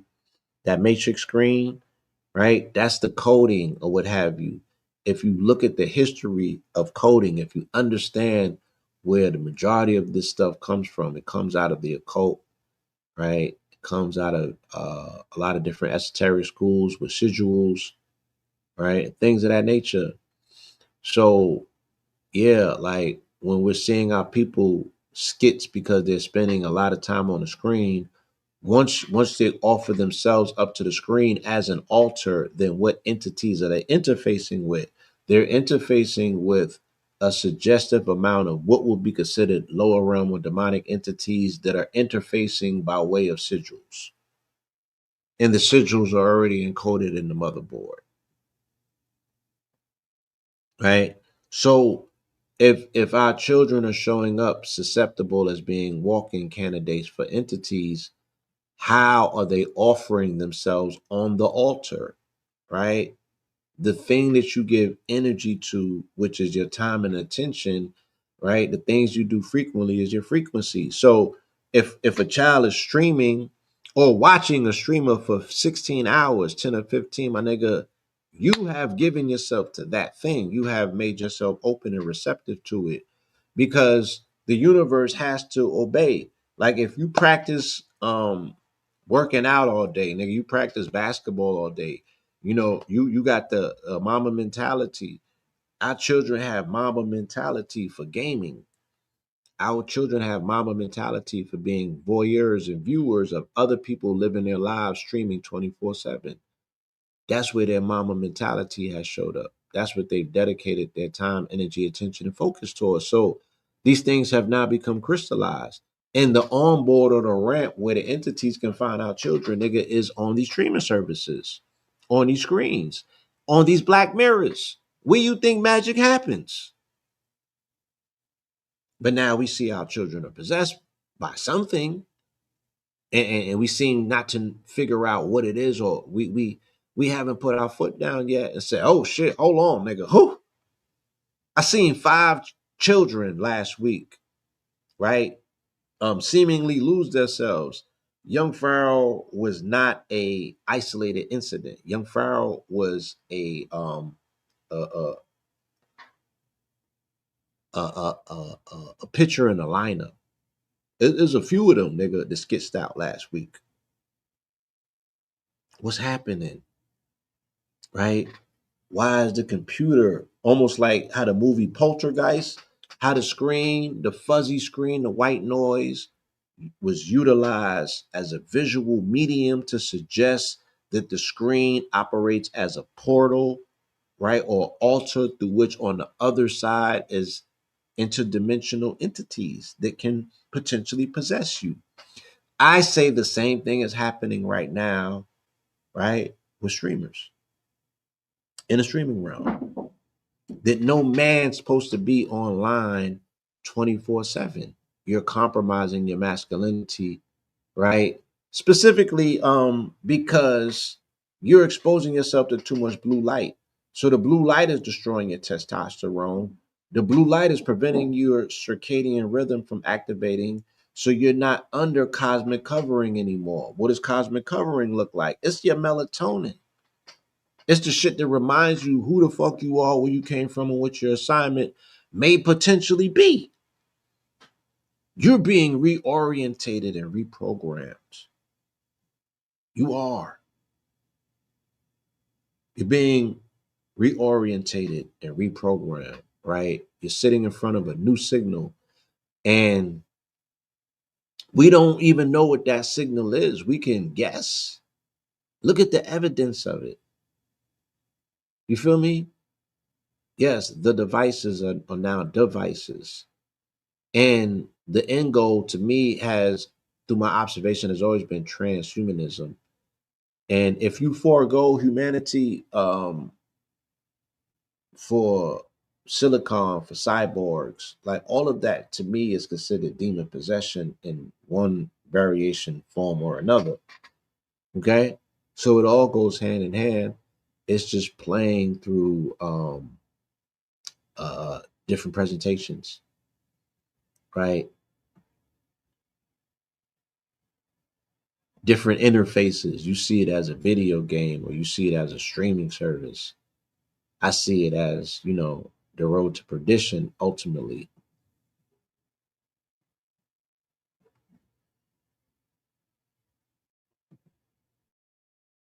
Let's go to Nehemiah.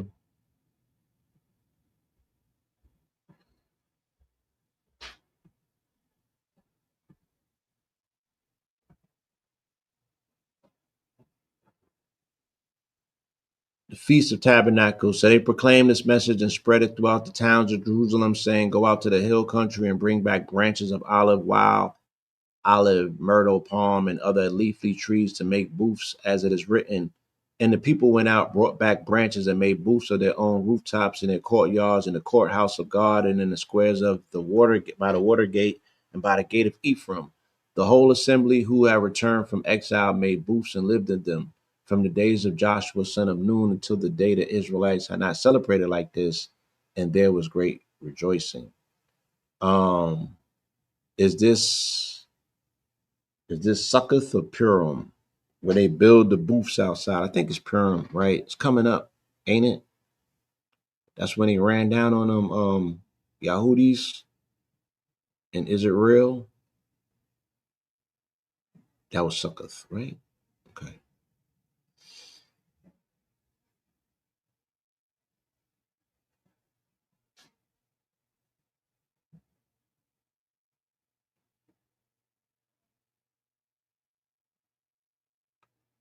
One Kings 8:64. On the same day, the king consecrated the middle of the courtyard in front of the house of the Lord, and there he offered the burnt offerings, the grain offerings, and the fat of the peace offerings, since the bronze altar before the Lord was too small to contain all of these offerings. So at that time, Solomon and all of Israel with him, a great assembly of people from Lebo Hamath to the brook of Egypt, kept the feast before the Lord our God for 7 days and 7 more days, 14 days in all. On the 15th day, Solomon sent the people away. So they blessed the king and went home, joyful and glad in heart, for all of the good things the Lord had done for his servant David and his people Israel.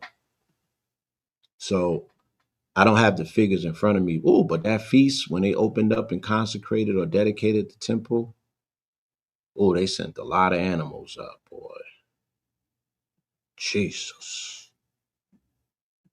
The decree of Xerxes, Esther 8:16. Mordecai went out from the presence of the king in royal garments of blue and white, while the large gold crown and a purple robe of fine linen. And the city of Susa shouted and rejoiced. For the Jews, it was a time of light and gladness and of joy and honor. In every province and every city, wherever the king's edict and decree reached, there was joy and gladness amongst the Jews, with feasting and celebrating. And many of the people of the land themselves became Jews, because of the fear of the Jews had fallen upon them. Um, keep it moving. Let's go to Job 8:16. Bildad, Job should repent. He leans on his web, but it gives way. He holds fast, but it does not endure. He is a well-watered plant in the sunshine, spreading his shoots over the garden. His roots wrap around a rock heap. He looks for a home amongst the stones. Yes, I'll be saving this, and it's on YouTube on Know the Ledge Media and Know the Ledger 444. We're broadcasting simultaneously. There is no Psalms 8:16, so we'll do Psalm 16:8. We'll invert it, flip it, see what we get out of it. Psalm 16:8, the presence of the Lord. I will bless the Lord who counsels me. Even at night, my conscience instructs me. I have set the Lord always before me, because he is at my right hand. I will not be shaken. Therefore, my heart is glad and my tongue rejoices. My body also will dwell securely. Proverbs. Let's go to Proverbs. Proverbs. Proverbs. Shout out DMX. Proverbs. Corinthians 8:16. The excellence of wisdom. By me kings reign and rulers enact just law. By me princes rule and all nobles who govern justly. I love those who love me, and those who seek me early shall find me. Okay, let's do a cross reference and then keep it moving. 1 Samuel 2:8. He raises the poor from the dust and lifts the needy from the ash heap. He seats them amongst princes and bestows on them a throne of honor. For the foundations of the earth are the Lord's, and upon them he has set the world. Ecclesiastes 8:16. Let's get to it. 8:16. God's ways are mysterious. That's what they tell us. So I commended the enjoyment of life because there is nothing better for a man under the sun to eat and drink and be merry. For this joy will accompany him in labor during the days of his life that God gives him under the sun. When I applied my mind to know wisdom and to observe the task that one performs on the earth, though his eyes do not see sleep in the day or even the night, I saw every work of God, and that a man is unable to comprehend the work that is done under the sun. Despite his efforts to search it out, he cannot find its meaning. Even if the wise man claims to know, he is unable to comprehend. You feel me? That is speaking to us to have timidity for, once again, the things that we are not responsible for that are bestowed upon us daily, right? Something and someone woke your ass up this morning. That was not a conscientious decision of your own. You was somewhere else in another realm dealing with other things, right? Probably in your authentic self, being reminded who the fuck you are and why you're actually here.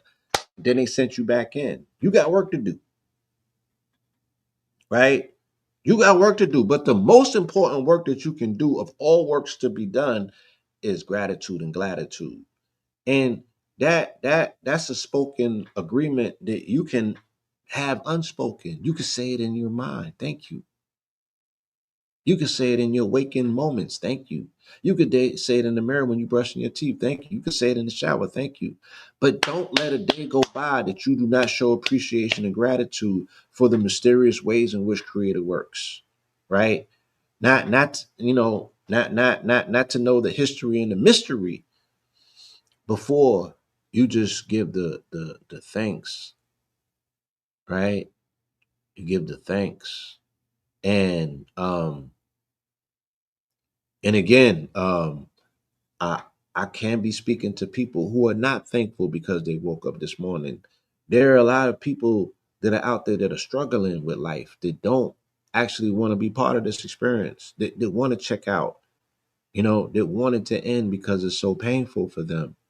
For them, I send an energy of calm, an energy of compassion, and an energy of probability that hopefully things will ultimately turn around for them, and they will find something to appreciate by being here, that they will see the value in life, that their circumstances will change, that the black cloud will remove, and once again they can bathe and bask in the brilliance of sunlight, and once again want to be part of this beautiful demonstration that we call life here, right?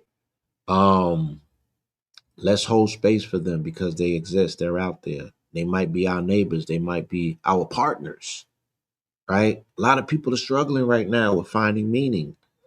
A lot of people are wrestling with, just there's so many cosmic shifts going on that people might be wrestling with things internally and not seeing them directly for what they are, right? A change is needed. A change is necessary. Pivots need to be taken, right? Things need to be put behind you. You do need to destroy some things to rebuild them. You feel me? Uh Everybody's instructions are not the same, so I can't make a general statement this is going to apply to everybody.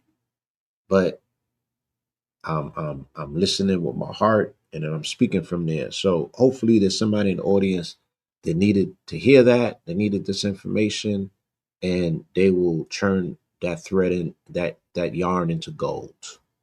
I share.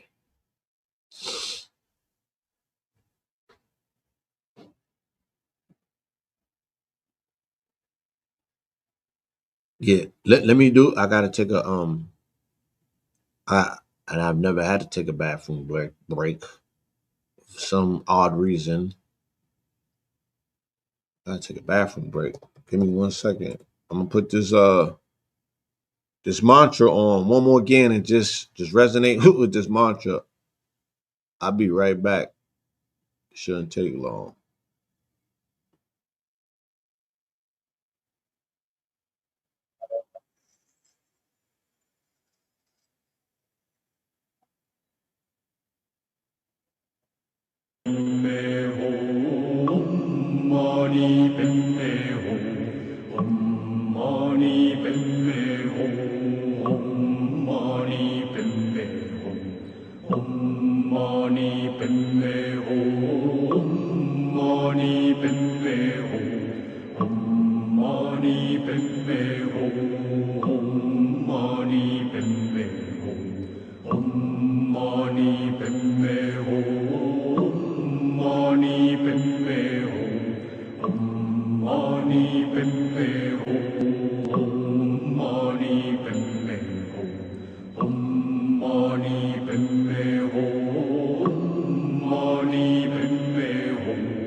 Woo!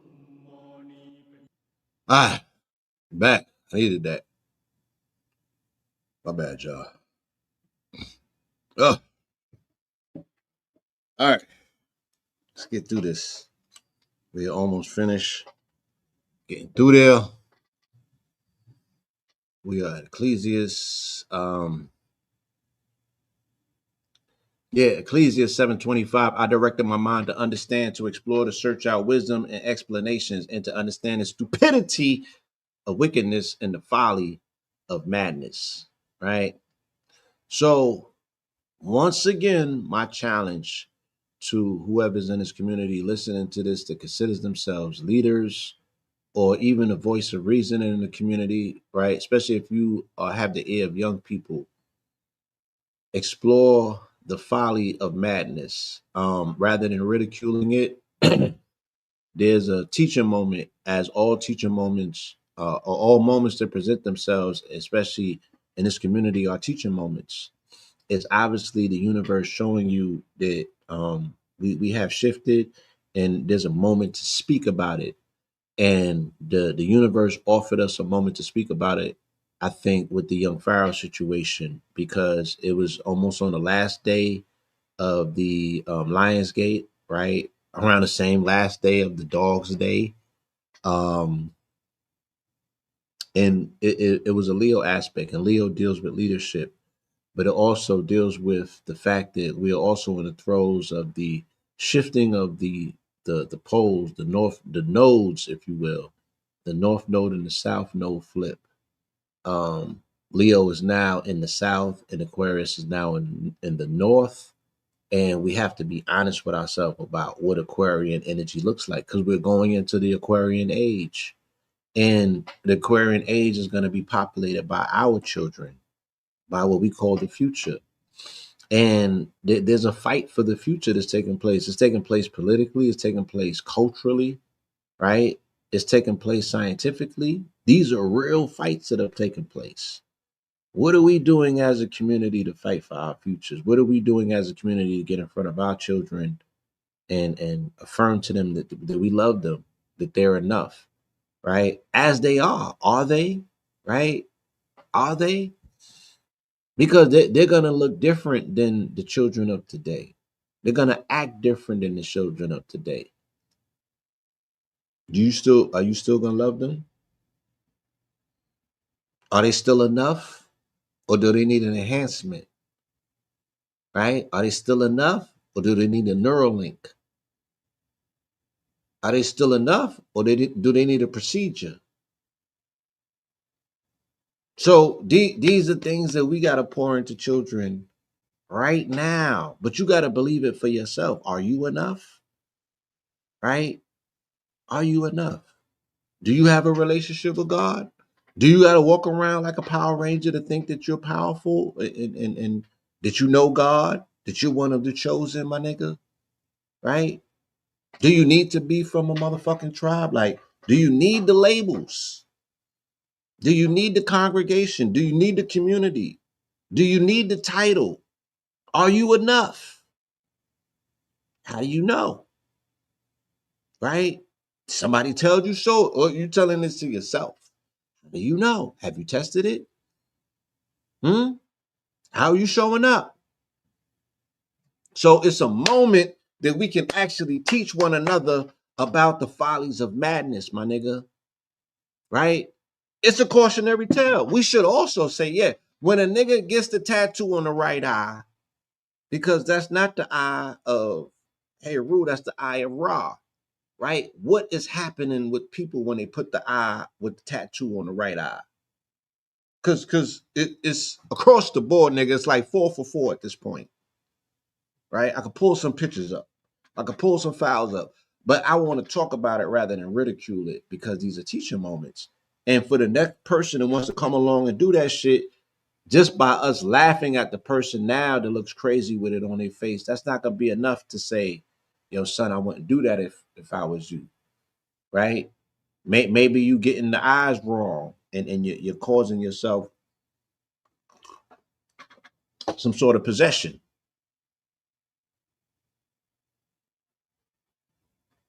Now, I'm not saying that's where this young man's issues have arisen. I'm saying shame on you as a community that you could not see that this man had issues the very first time that you seen him on the couch. I'm saying shame on you as a community because you can't see trauma in front of you, but you want to bond with it. I'm saying shame on you as a community because this nigga has showed you in every way possible that he wasn't motherfucking fit for the job, but you still elected him. I'm saying shame on you. I'm saying shame on you, right? This is how we show up when people need community the most.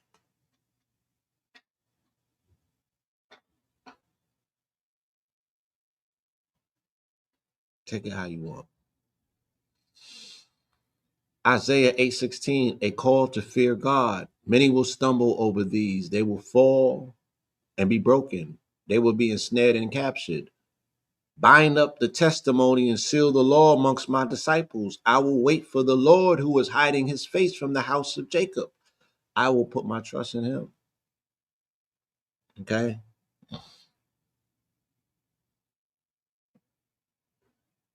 Deuteronomy 31:26. Take the book of the law and place it beside the ark of the covenant of the Lord your God, so that it may remain there as a witness against you. So you got the book of the law in the Old Testament. You got the ark of the covenant in the Old Testament. You got Noah's ark in the Old Testament. You got the commandments in the Old Testament.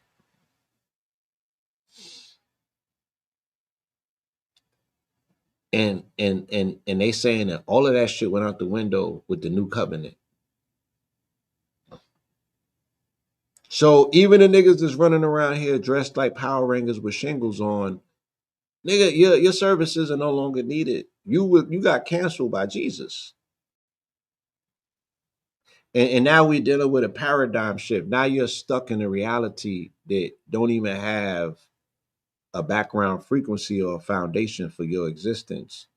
And you wrestling like angels with the niggas that's running around with your identity and doing crazy shit on the planet. But you niggas is concerned with us. Go to motherfucking Eastern Parkway and fight the fight that you need to fight, nigga. Go to Borough Park. Go to Williamsburg, my nigga, and get washed the fuck up.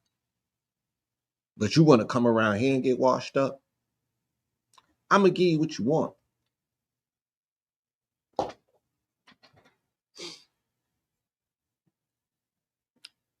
Judas sin and punishment. Jeremiah 8:16.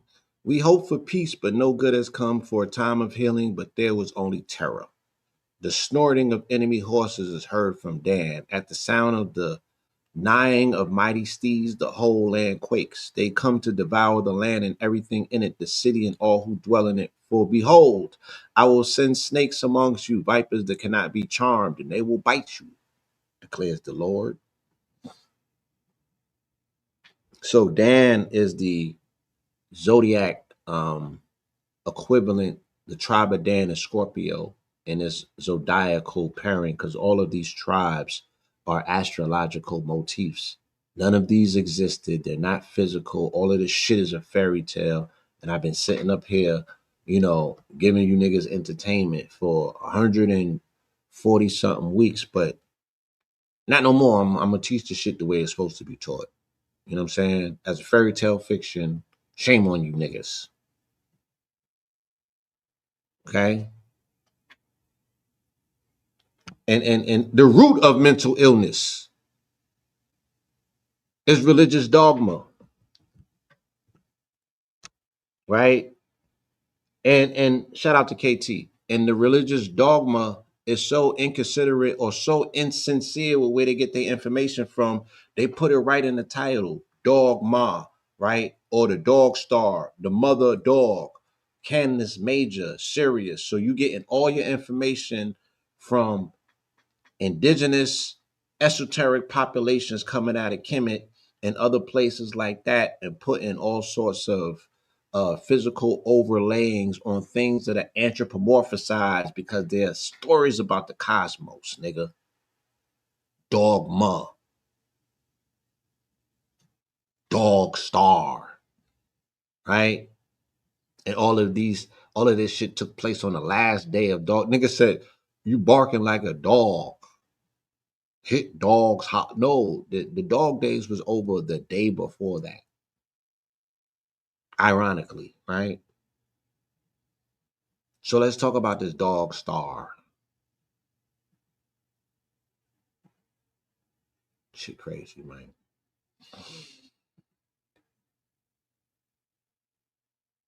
Yeah, so when they speak about the tribe of Dan, they're speaking about Scorpio. When they speak about Benjamins, they're speaking about Geminis. When they're speaking about the tribe of Judah, they're speaking about signs of Leo, right? In the Lion's Gate, Ezekiel 8:16. Excuse me. The vision of idolatry in the temple. Son of man, he said to me, do you see this? Yet you will see even greater abominations than these. So he brought me into the inner court of the house of the Lord. And there at the entrance at the temple of the Lord, between the portico and the altar, were about 25 men with their backs to the temple of the Lord and their faces towards the east. And they were bowing to the east in worship of the sun. Son of man, he said to me, do you see this? Is it not enough for the house of Judah to commit the abominations they are practicing here, that they must also fill the land with violence and continually provoke me to anger? Look, they're even putting the branch on their nose. So our community gets accused of worshiping the sun because we have a understanding of it, right? And like I said, case in point, these niggas is tattooing their right eyes with the son of Ra, or the eye of Ra, which is the sun, right? So there's always been this weird classification as to how, especially in Kemetic culture, how they show up and acknowledge the sun. I don't think that they're worshiping the sun, but I do think that at one point there was sun worship. Yeah. You know what I'm saying? But again, we can also identify it right here in the Bible that they was doing this shit in Judah. So this is not exclusive to nobody or one thing. It's called a Bible. It's the book of the sun, the Helios Biblos. My nigga, like, let's cut it out. This whole shit is built and contingent upon astrology. Stop it. And these stories, these fables have been anthropomorphized, meaning that they took stories out the cosmos or the mythos and they've applied a physical body to them. They've made it, they personalized the stories by anthropomorphizing it, making it about man. right? And it's a cosmic narrative that has been told way before any of these stories took place. Daniel 8:16. Gabriel interprets Daniel's vision. When I, Daniel, was watching the vision and trying to understand it, there stood before me one having the appearance of a man. And I heard the voice of a man calling from between the banks of the Ulai.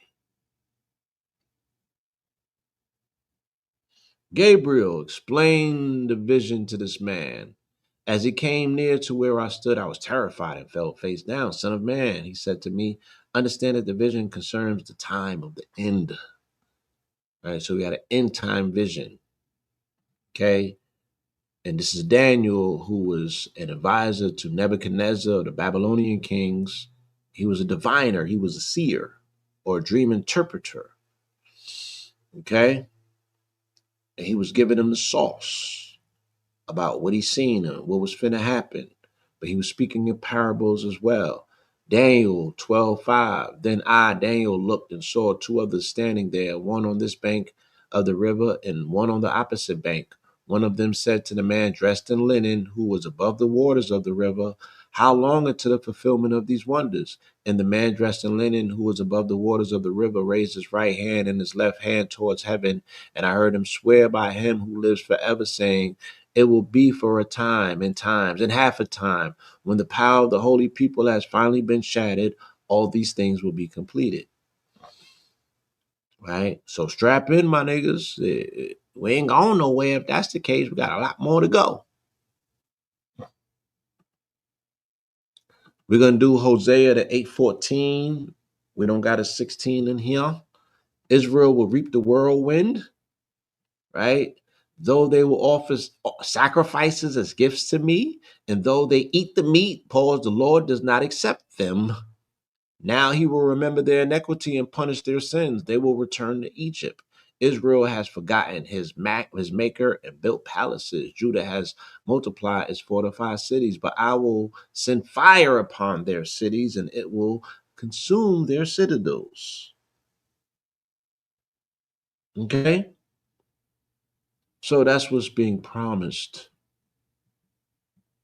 to Israel or the Hebrews.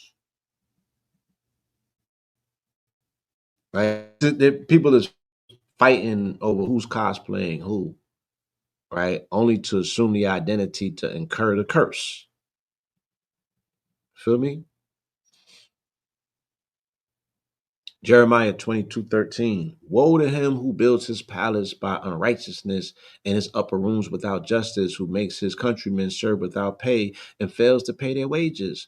Who says, I will build myself a great palace with spacious upper rooms. So he cuts windows in it, panels it with cedar, and paints it with vermilion.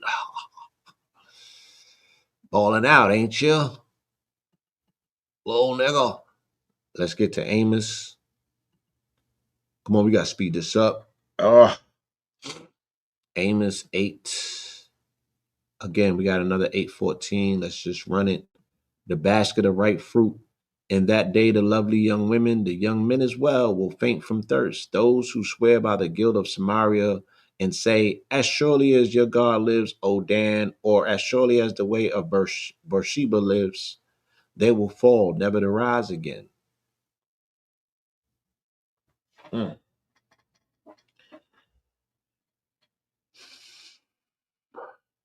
2 Kings 17:16. Right? They abandoned all of the commandments of the Lord their God and made for themselves two cast idols of calves and an Asherah pole. They bowed down to all of the hosts of heaven and served Baal. They sacrificed their sons and daughters in the fire and practiced divination and soothsaying. They devoted themselves to doing evil in the sight of the Lord, provoking him to anger. Where we heard this story before. Jonah. There ain't no Jonah there for us. Micah, let's see if there's a Micah. I think Micah go to 7. Yeah, Micah only goes to 7. Habakkuk. Pause. I hope I'm pronouncing that the right. It sounds crazy. Zechariah. Zephaniah before Zechariah. There's no Zephaniah for us. Let's get to Zechariah then. And then Malachi, Matthew, we up in the New Testament. Let's get to it. Zechariah 8:16. Let's go. The restoration of Jerusalem. And now I have resolved to do good again to Jerusalem and Judah. Do not be afraid. These are the things you must do. Speak truth to one another. Render true and sound judgment in your gates. Do not plot evil in your hearts against your neighbor, and do not love to swear falsely. For I hate all of these things, declares the Lord. We're going to keep it moving, right? Malachi, there's nothing there for us in Malachi. So we're going to go to Matthew. We are in the New Testament now. Let's get it. We kicking towards the ending. Matthew 8:16. Let's go. We know Jesus heals the house. So he touched her hand, and the fever left her, and she got up and began to serve him. When evening came, many who were demon possessed were brought to Jesus, and he drove out the spirits with the word and healed all the sick. This was to fulfill what was spoken through the prophet Isaiah. He took on our infirmities and carried our diseases. Okay, so the Jesus guy, he was a healer. Very versed in the skillful art of healing. He learned in Kemet and he learned in India. If this is an actual person that we're speaking about, yes, he was very well versed in the healing arts. And they're making a big deal about a nigga who knew how to heal. Right? And I've lived to see it in my lifetime. I've seen them deify Sabi. And I used to make fun of Sabi when he was alive, and I told him this was about to happen. And he said that it wasn't, and I said that it will. And I used to read the Aquarian gospel to him. And I say, Jesus sounds just like you, nigga. Like minus the shortcomings moralistically that, Sabi might have had. But I'm speaking just in terms of the work as a healer, right? Not the mystical shit. Not all of that vainglorious shit. I said they're gonna take the regular things that you did. They're gonna forget your shortcomings. They're gonna sideswipe your failures, nigga, and they're gonna deify you like you was some nigga out here walking on water, right? And if they only knew the half about you, nigga. I said, man, that shit gonna happen. And it's gonna be the funniest thing ever because those of us who know, we can be like, look at this shit. This is how it happens, huh? I seen it happen in one lifetime. Right? Savior is not a saint. I don't think that he ever wanted to be seen or received as one. But people trying to deify him. Mark 8:16, the leaven to beware. Watch out, he cautioned them. Beware of the leaven of the Pharisees and of Herod. So they began to discuss with one another the fact that they had no bread. Aware of their conversation, Jesus asked them, why are you debating about having no bread? Do you still not see or understand?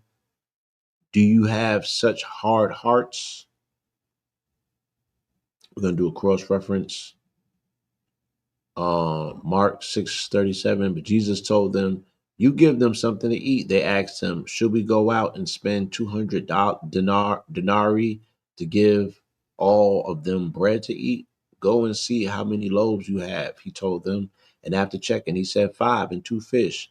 Then Jesus directed them to have the people sit in groups on the green grass. And the rest of the story, he fed the multitudes. You know what I'm saying?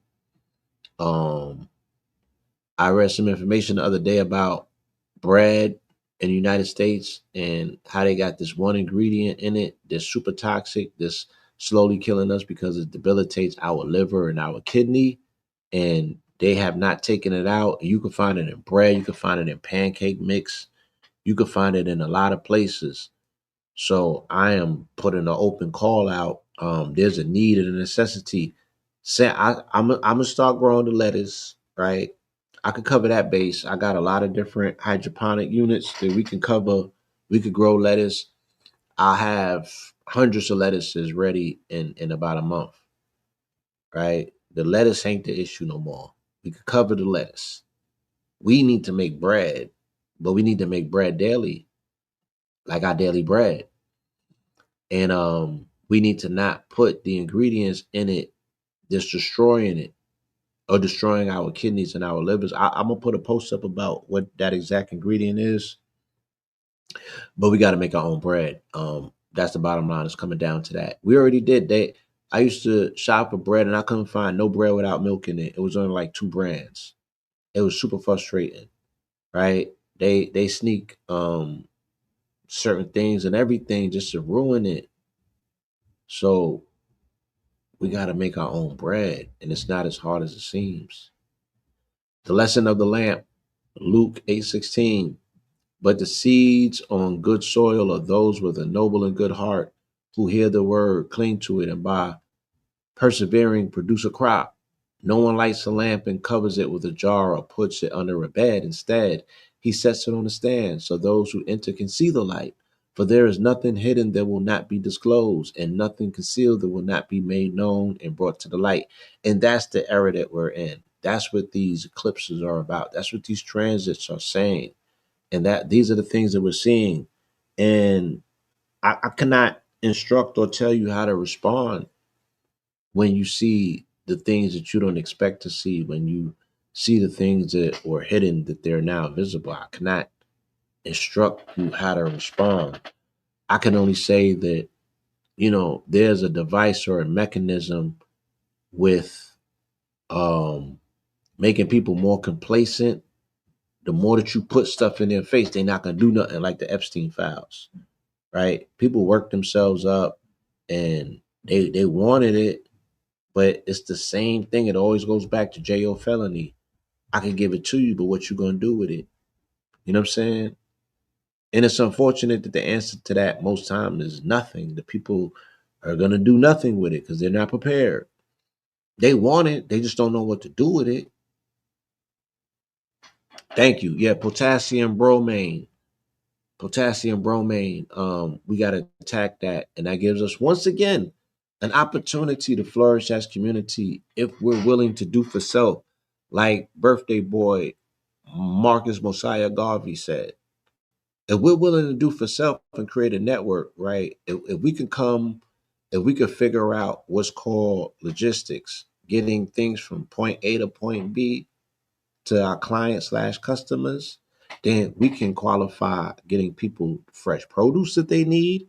We can get them the dairy that they need. Like y'all still drink milk. You want some boiled milk? Get some milk, eggs and shit like that. Right? Livestock, okay, fresh water, but bread, man, bread and butter. People still do those things.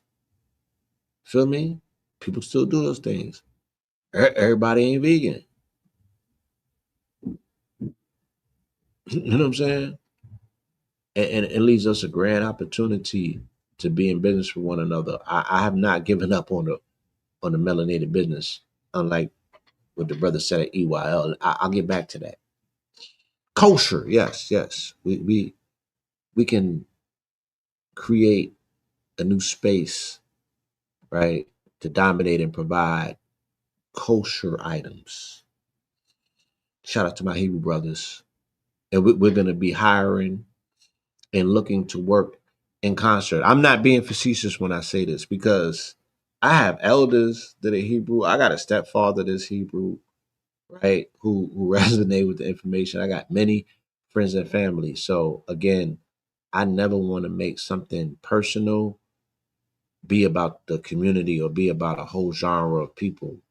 Um, you know what I mean? If I love my people, I love my people. I don't rescind on that. I don't go back to that. I'm gonna have some fun with it. But yeah, I resent that we even got to be doing this in public because I don't want it to get misconstrued. I don't have an issue with Hebrews, with the Black Hebrew Israelite community. That's not consistent with the truth. It's one nigga who got in his feelings because something was said to him about him trying to rewrite history in real time, and he's unraveled himself. He's spinning out of control. But that's just one, right? But if that's your leader, God, then you got to get what's coming to him as well. But if not, then you allow him to spiral by himself. Simple as that. Him and them niggas in the comment section, right? Allow them niggas to spiral on their own. John 12:35. Then Jesus told them, for a little while longer, the light will be amongst you. Walk while you have the light, so that darkness will not overtake you. The one who walks in the darkness does not know where he is going. While you have the light, believe in the light, so that you may become sons of the light. After Jesus had spoken these things, he went away and was hidden from them. John 8:16.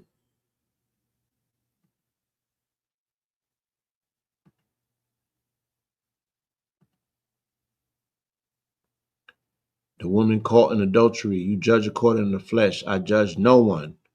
But even if I do judge, my judgment is true because I am not alone. I am with the Father who sent me. Even in your own law, it is written that the testimony of two men is valid. So two witnesses and your ass is grass. Right? Psalms 96:13. Before the Lord, for he is coming to judge the earth. He will judge the world in righteousness and the people in his faithfulness. He just said he don't judge, though. He said the Father judged, but he said he is the Father, but he's the Son. But who's the judge then?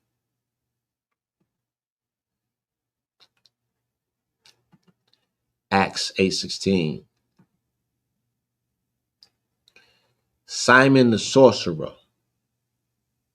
On their arrival, they prayed for them to receive the Holy Spirit, for the Holy Spirit had not yet fallen upon any of them. They had simply been baptized into the name of Jesus. Then Peter and John laid their hands on them and they received the Holy Spirit.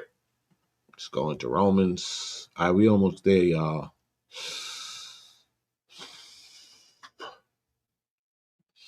8:16.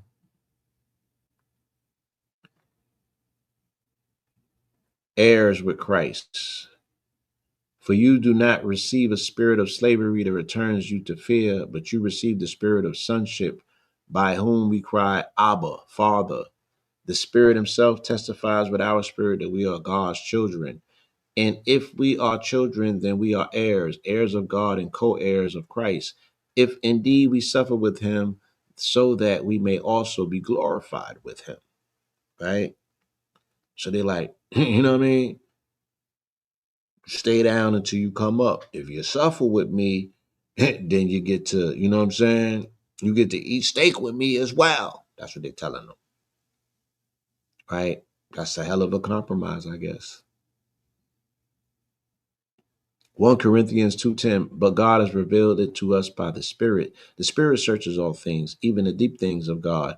For who amongst men knows the thoughts of man except his own spirit within him? So too, no one knows the thought of God except the Spirit of God. We have not received the spirit of the world, but the Spirit who is from God, that we may understand what God has freely given us. So it's like in this situation, I got a situation with a nigga who I had a whole conversation with, right? And the conversation went one way, and this nigga proceeds to go on the internet and create a whole narrative that I guess, you know, sounds a different way to his audience or people that are listening and looking. So you're watching a person, or at least I am, I'm watching a person create an entire narrative, a fictional one, to create a situation that they could present to the public to make them appear a particular way. This is a sad day that we live in. I thought that this is the last person I thought would be doing some clout chasing shit like that, right? Falling subject to the black mirror. But when niggas press this black mirror, it's very hard to unpress it. You know what I'm saying? This shit is addictive and it will suck you in. And it will also crush you and spit you out. And I'm sitting back and I'm looking forward to that part. Because I done seen this shit happen way too many times. You feel me? This is a walk in the park. Paul's travels plans. 1 Corinthians 16:8. For I do not want to see you now only in passing. I hope to spend some time with you if the Lord permits. But I will stay in Ephesus until Pentecost because a great door for effective work has opened to me, even though many oppose me. Acts 19:8, even though many oppose me. Then Paul went into the synagogue and spoke boldly there for 3 months, arguing persuasively about the kingdom of God. But when some of them stubbornly refused to believe and publicly maligned the way, Paul took his disciples and left the synagogue to conduct daily discussions in the lecture halls of Tyrannus. This continued for 2 years so that everyone who lived in the province of Asia, Jews and Greeks alike, heard the word of the Lord. Thank you, Paul. 2 Corinthians 2 Corinthians 8:16. Let's get it. Corinthians, Titus commended, and it is written, he who gathered much had no excess, and he who gathered little had no shortfall. But thanks be to God who put into the hearts of Titus the same devotion I have for you. For not only did he welcome our appeal, but he is eagerly coming to you of his own volition.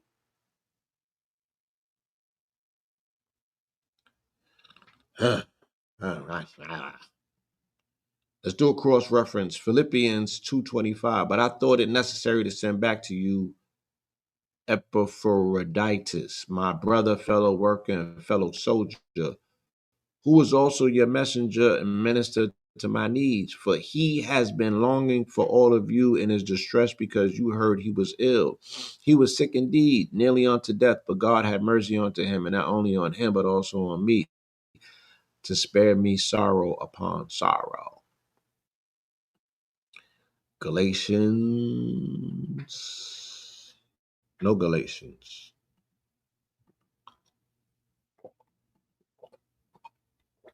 Ephesians. No Ephesians. Philippians.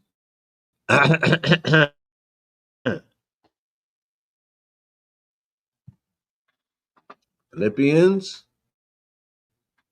Any Philippians? No Philippians. Colossians.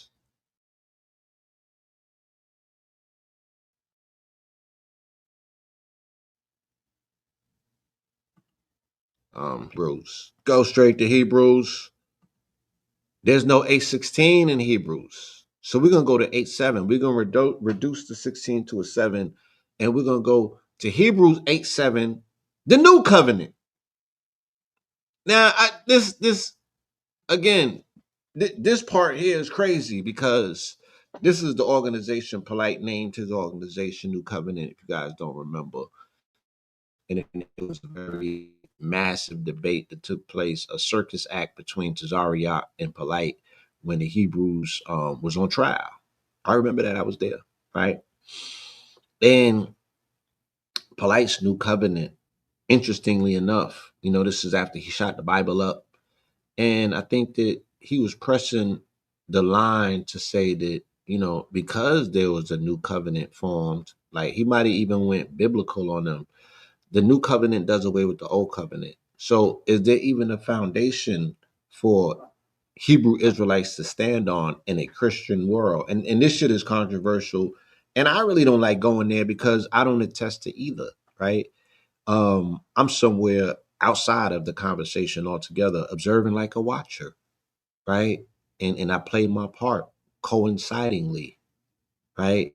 But I do not attest to either one of them being the roof over my head. But one covenant does away with the other. That's what scripture says. So the real beef that the Israelites got is with these Christians. Because they're saying that you niggas don't have no footing to exist. And you're in a Christian nation and they're about to start, checking chins on this Christian nation shit. This theocracy is coming full force. They're real. And you know who the first niggas they probably trying to get rid of? Right? Them niggas who's contesting their identity, who's saying that, that they're them and they're not those. So it's gonna be some real interesting times coming forward. And again, as community, I look forward to it to make observations. I'm not calling or asking or looking, for nothing to happen to anyone.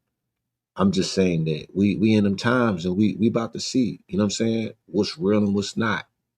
So let's get into this Hebrew 8:7, New Covenant. Now, however, Jesus has received a much more excellent ministry, just as the covenant he mediates is better and is founded on better promises. For if that first covenant had been without fault, no place would have been sought for a second. Ugh. So God makes some mistakes. So God is not perfect in his planning. So you're trying to tell me that, because again, that can't be the case if God says Noah was my favorite, because the other two iterations of humanity prior to that had to be scrapped. Was this always part of the plan? Or did what? The women exercised their decisions to have sex with the angels and it created Nephilims. Everyone is out here exercising their free wills and paying for it. Eve exercised her free will and she wanted to eat the apple. He had to scrap the whole shit. Cain exercises free will and he wanted to kill Abel. He had to scrap the whole shit, right? Noah exercises his free will to obey and he builds the ark and they're able to be rescued. Only for the calamity to happen afterward because the nigga got drunk because he was on motherfucking sea with lions and jaguars and tigers and nobody ate each other. So he don't deserve some drink. So he getting drunk. He had his junk out, you know what I'm saying? Because he was probably in between changing and his son walked in, or he was probably about to climb on something because the nigga had mad children. And his son walked in and seen his junk. And he must have had the Diddy on him or something because he did everything that he could to keep that shit a secret and to punish his son. The deterrent was strong. So his son must have seen him when he had the shrimp on and spanks him. And then the curse is on his children for 400 years. What type of God is this, my nigga?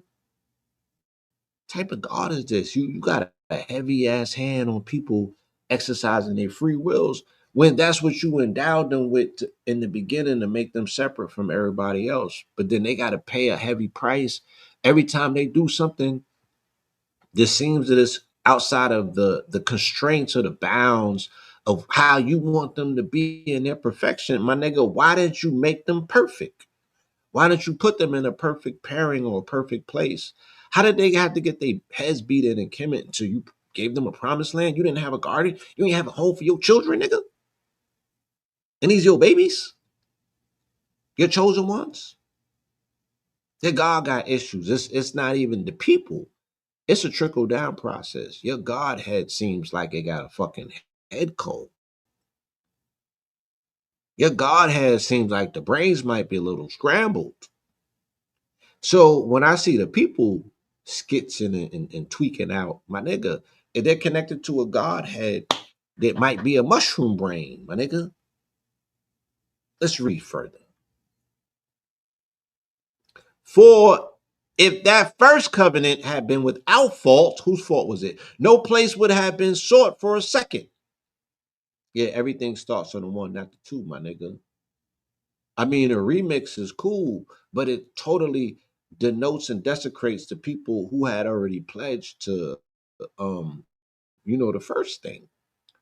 But God found fault with the people and said, behold, the days are coming, declares the Lord, when I will make a new covenant with the house of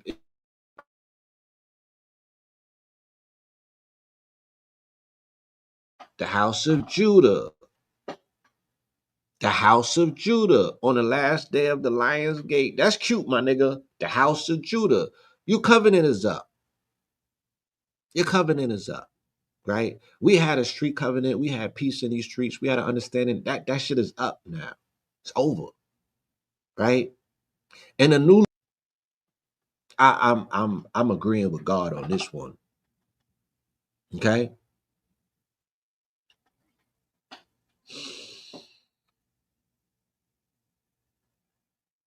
A new covenant does away with the old covenant, right? So what's the use of niggas dressing up on corners like Power Rangers if there's no longer a covenant that supports the shit you niggas is talking about? You don't make animal sacrifice. You don't make transactions with your any blessings on you. You're not in your homeland. What do we need you niggas for? To remind us of the shit that we can already read ourselves? Your covenant is up, my nigga. Your covenant is up. Okay? You're a captain of a ghost ship. That ship ain't got nobody on it, my nigga. The covenant is up. You feel me? You just out the fucking sea, putting beautiful, cute titles on yourself, but you don't got there's nobody on that ship. It ain't sailing nowhere. It's a ghost ship. They canceled the covenant on you niggas. So this shit is confusing within itself. Let's go to Revelations and close this out.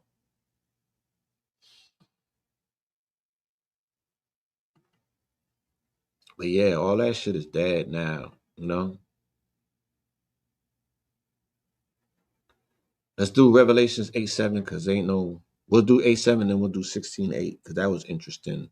The first four trumpets. And the seven angels with the seven trumpets prepared to sound them. Then the first angel sounded his trumpet, and hail and fire mixed with blood were hurled down upon the earth. A third of the earth was burned up, along with a third of the trees and all of the green grass. Then the second angel sounded his trumpet, and something like a great mountain burning with fire was thrown into the sea. A third of the sea was turned into blood. Let's go to Revelation 16:8. Okay.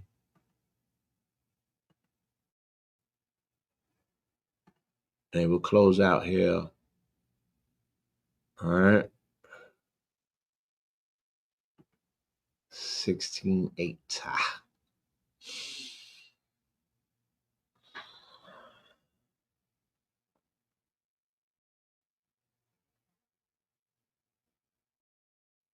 Okay. And the fourth angel poured his vessel over the sun, and it was given him to scorch people with fire.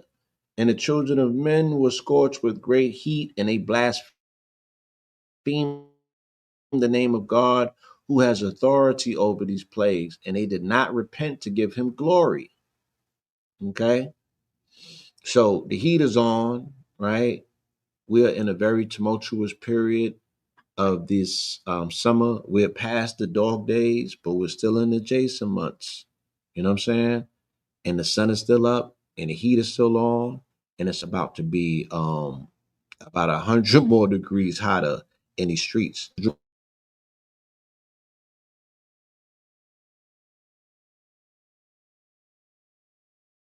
We're gonna turn the heat up just a little bit, right?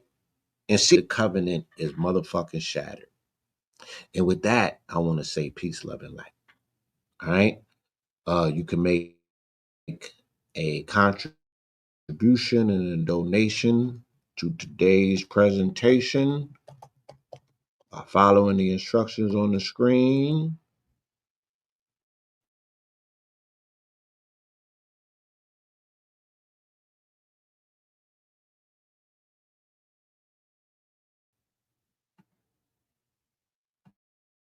And yes, Voltron album IG is Kim. Information up for you in a second. And I got amazing music. We have amazing music for that matter. But I was listening to the album. I was listening to my input. You know what I'm saying? Um, and I was like, yeah, I created a lot of content that kind of speaks for what I want to say in these days about things that I might be going through in the now time, in real time. You write for the future. At least I do.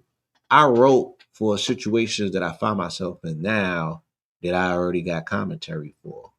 I'm like, I already got tracks for that. I already got theme music for that shit. Just cue it up, you know. So music is beautiful in that regards that it's almost like a time capsule. But the project within itself, the overall project, is a very future forward project. It's a dynamic piece of work.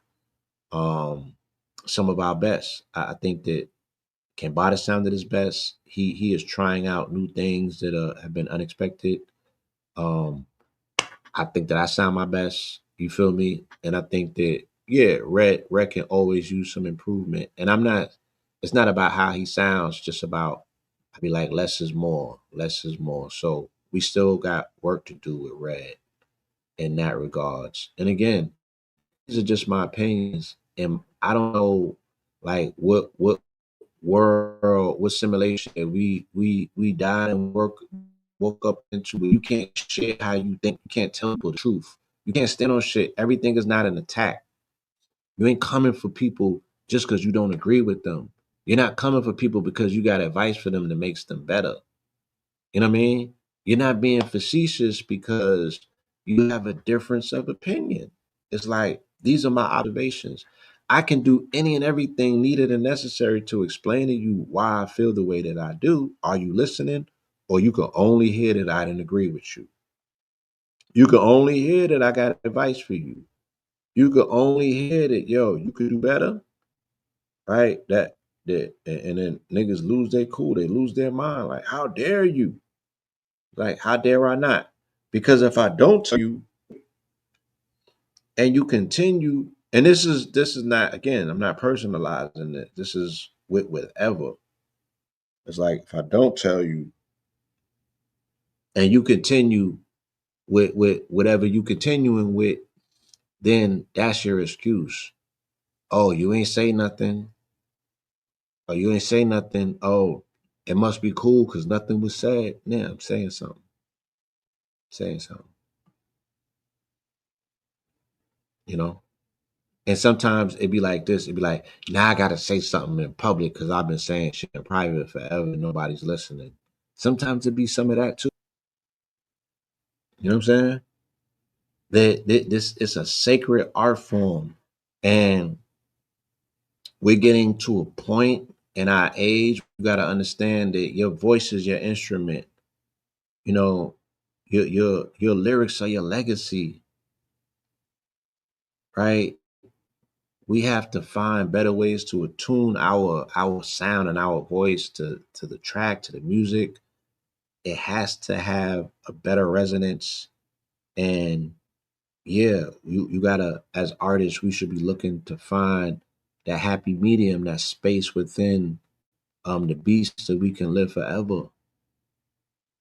You know, just my observation, just my additional insight, things that I have to offer and to lend. So these projects can continuously, be classical materials. And, we're at the forefront fighting to open up lanes for younger artists to come through, for new expressions to express themselves. Shout out to Source God and Friends, which comprise of the incredible skill set, talent pool, Indigo Bang, my aunt, Flavor, Visionary B, Super Pinky, the young lady Janelle, who governs the fairy kingdom and the fairy forest. These are dope pieces that are brought together that comprise what we've been presenting in the world as Welcome to Atlantis. Shout out to our good brother Nova with Plant Based and Juice. That's the location that we have been, leapfrogging from. DJ Such and Such. Shout out to Tommy Mushrooms, right? For doing the cosmic cuisine. Like, he do mushrooms like nobody else, like nobody's business. And I do mushrooms, and I'm telling you that he do mushrooms like nobody else do mushrooms, right? So that even must include myself, right? He he's the top of what he does, and that's okay to acknowledge that openly. Even if you got a product name space, tell the motherfucking truth, and it shall set you free. Okay. And with that, I want to say peace, love, and light, y'all. Till next time.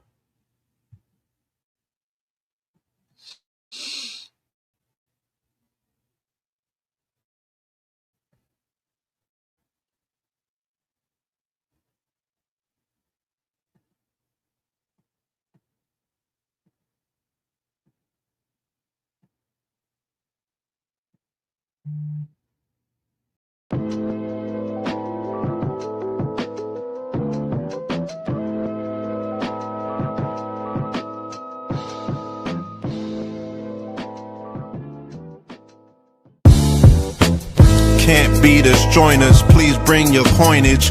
We sink 3-pointers, money shots, all net, all vets. Bumps we not, jet skiing in them sunny spots. With women edible like gummy drops. Dummy stop, dummy stop. No weapon form can intercept a storm. Once my intellect is on, I'm projecting on magnetic fields and interact with blacks with athletic bills. I'm all about growth and development like residents of Ebbets Fields. Not to choose between woo and chew. We wanna line them colors up like a Rubik's Cube and fade to black, yeah, the truest hue. When you say the black man is God, who you alluded to? The usual Clarence 13X, a worthy guess. The words expressed come from the word in flesh. Elijah M, the NOI versus Leviathan. Messiah sent from the heavenly branches. 7 P's from since G-Dub cut down the cherry tree. In the wilderness of North Mex, and we flossing death and forced aggression, or forced perception, forced protection, or forced confessions. It's all a lesson. The sorcerers from Corsica, killer tonics, sticks and drums like the Philharmonic Orchestra. You niggas still playing harmonicas from officers, fabric softener. Jive turkeys popping 5 perkies, playing with keys, the Scotch Storch type. For that soft white, we could've caught life, just being forthright. First class on my 4th flight, popping out like Fortnite. Every night we lit like Porsche lights. The meek shall inherit the earth, oh yeah, they're scorched tight. And these niggas, they some hoes in these streets. Me, I'm 10 toes in these streets. They lost their souls, niggas got holes in their feet. Shit, I'm just worried about the craft and how to perfect it. Not worried about the craft, yeah, that's out of perspectives. Focus on the chip like I'm Robert Kraft, and then how to protect it. It's the waves of the oceans. Get to the money, nigga, save your emotion. Descended of the slaves in the graves in the oceans. Mastermind that the waves is in motions. These niggas, they addicted to the folly, addicted to that molly. Making me a movie, them sticks made of holly.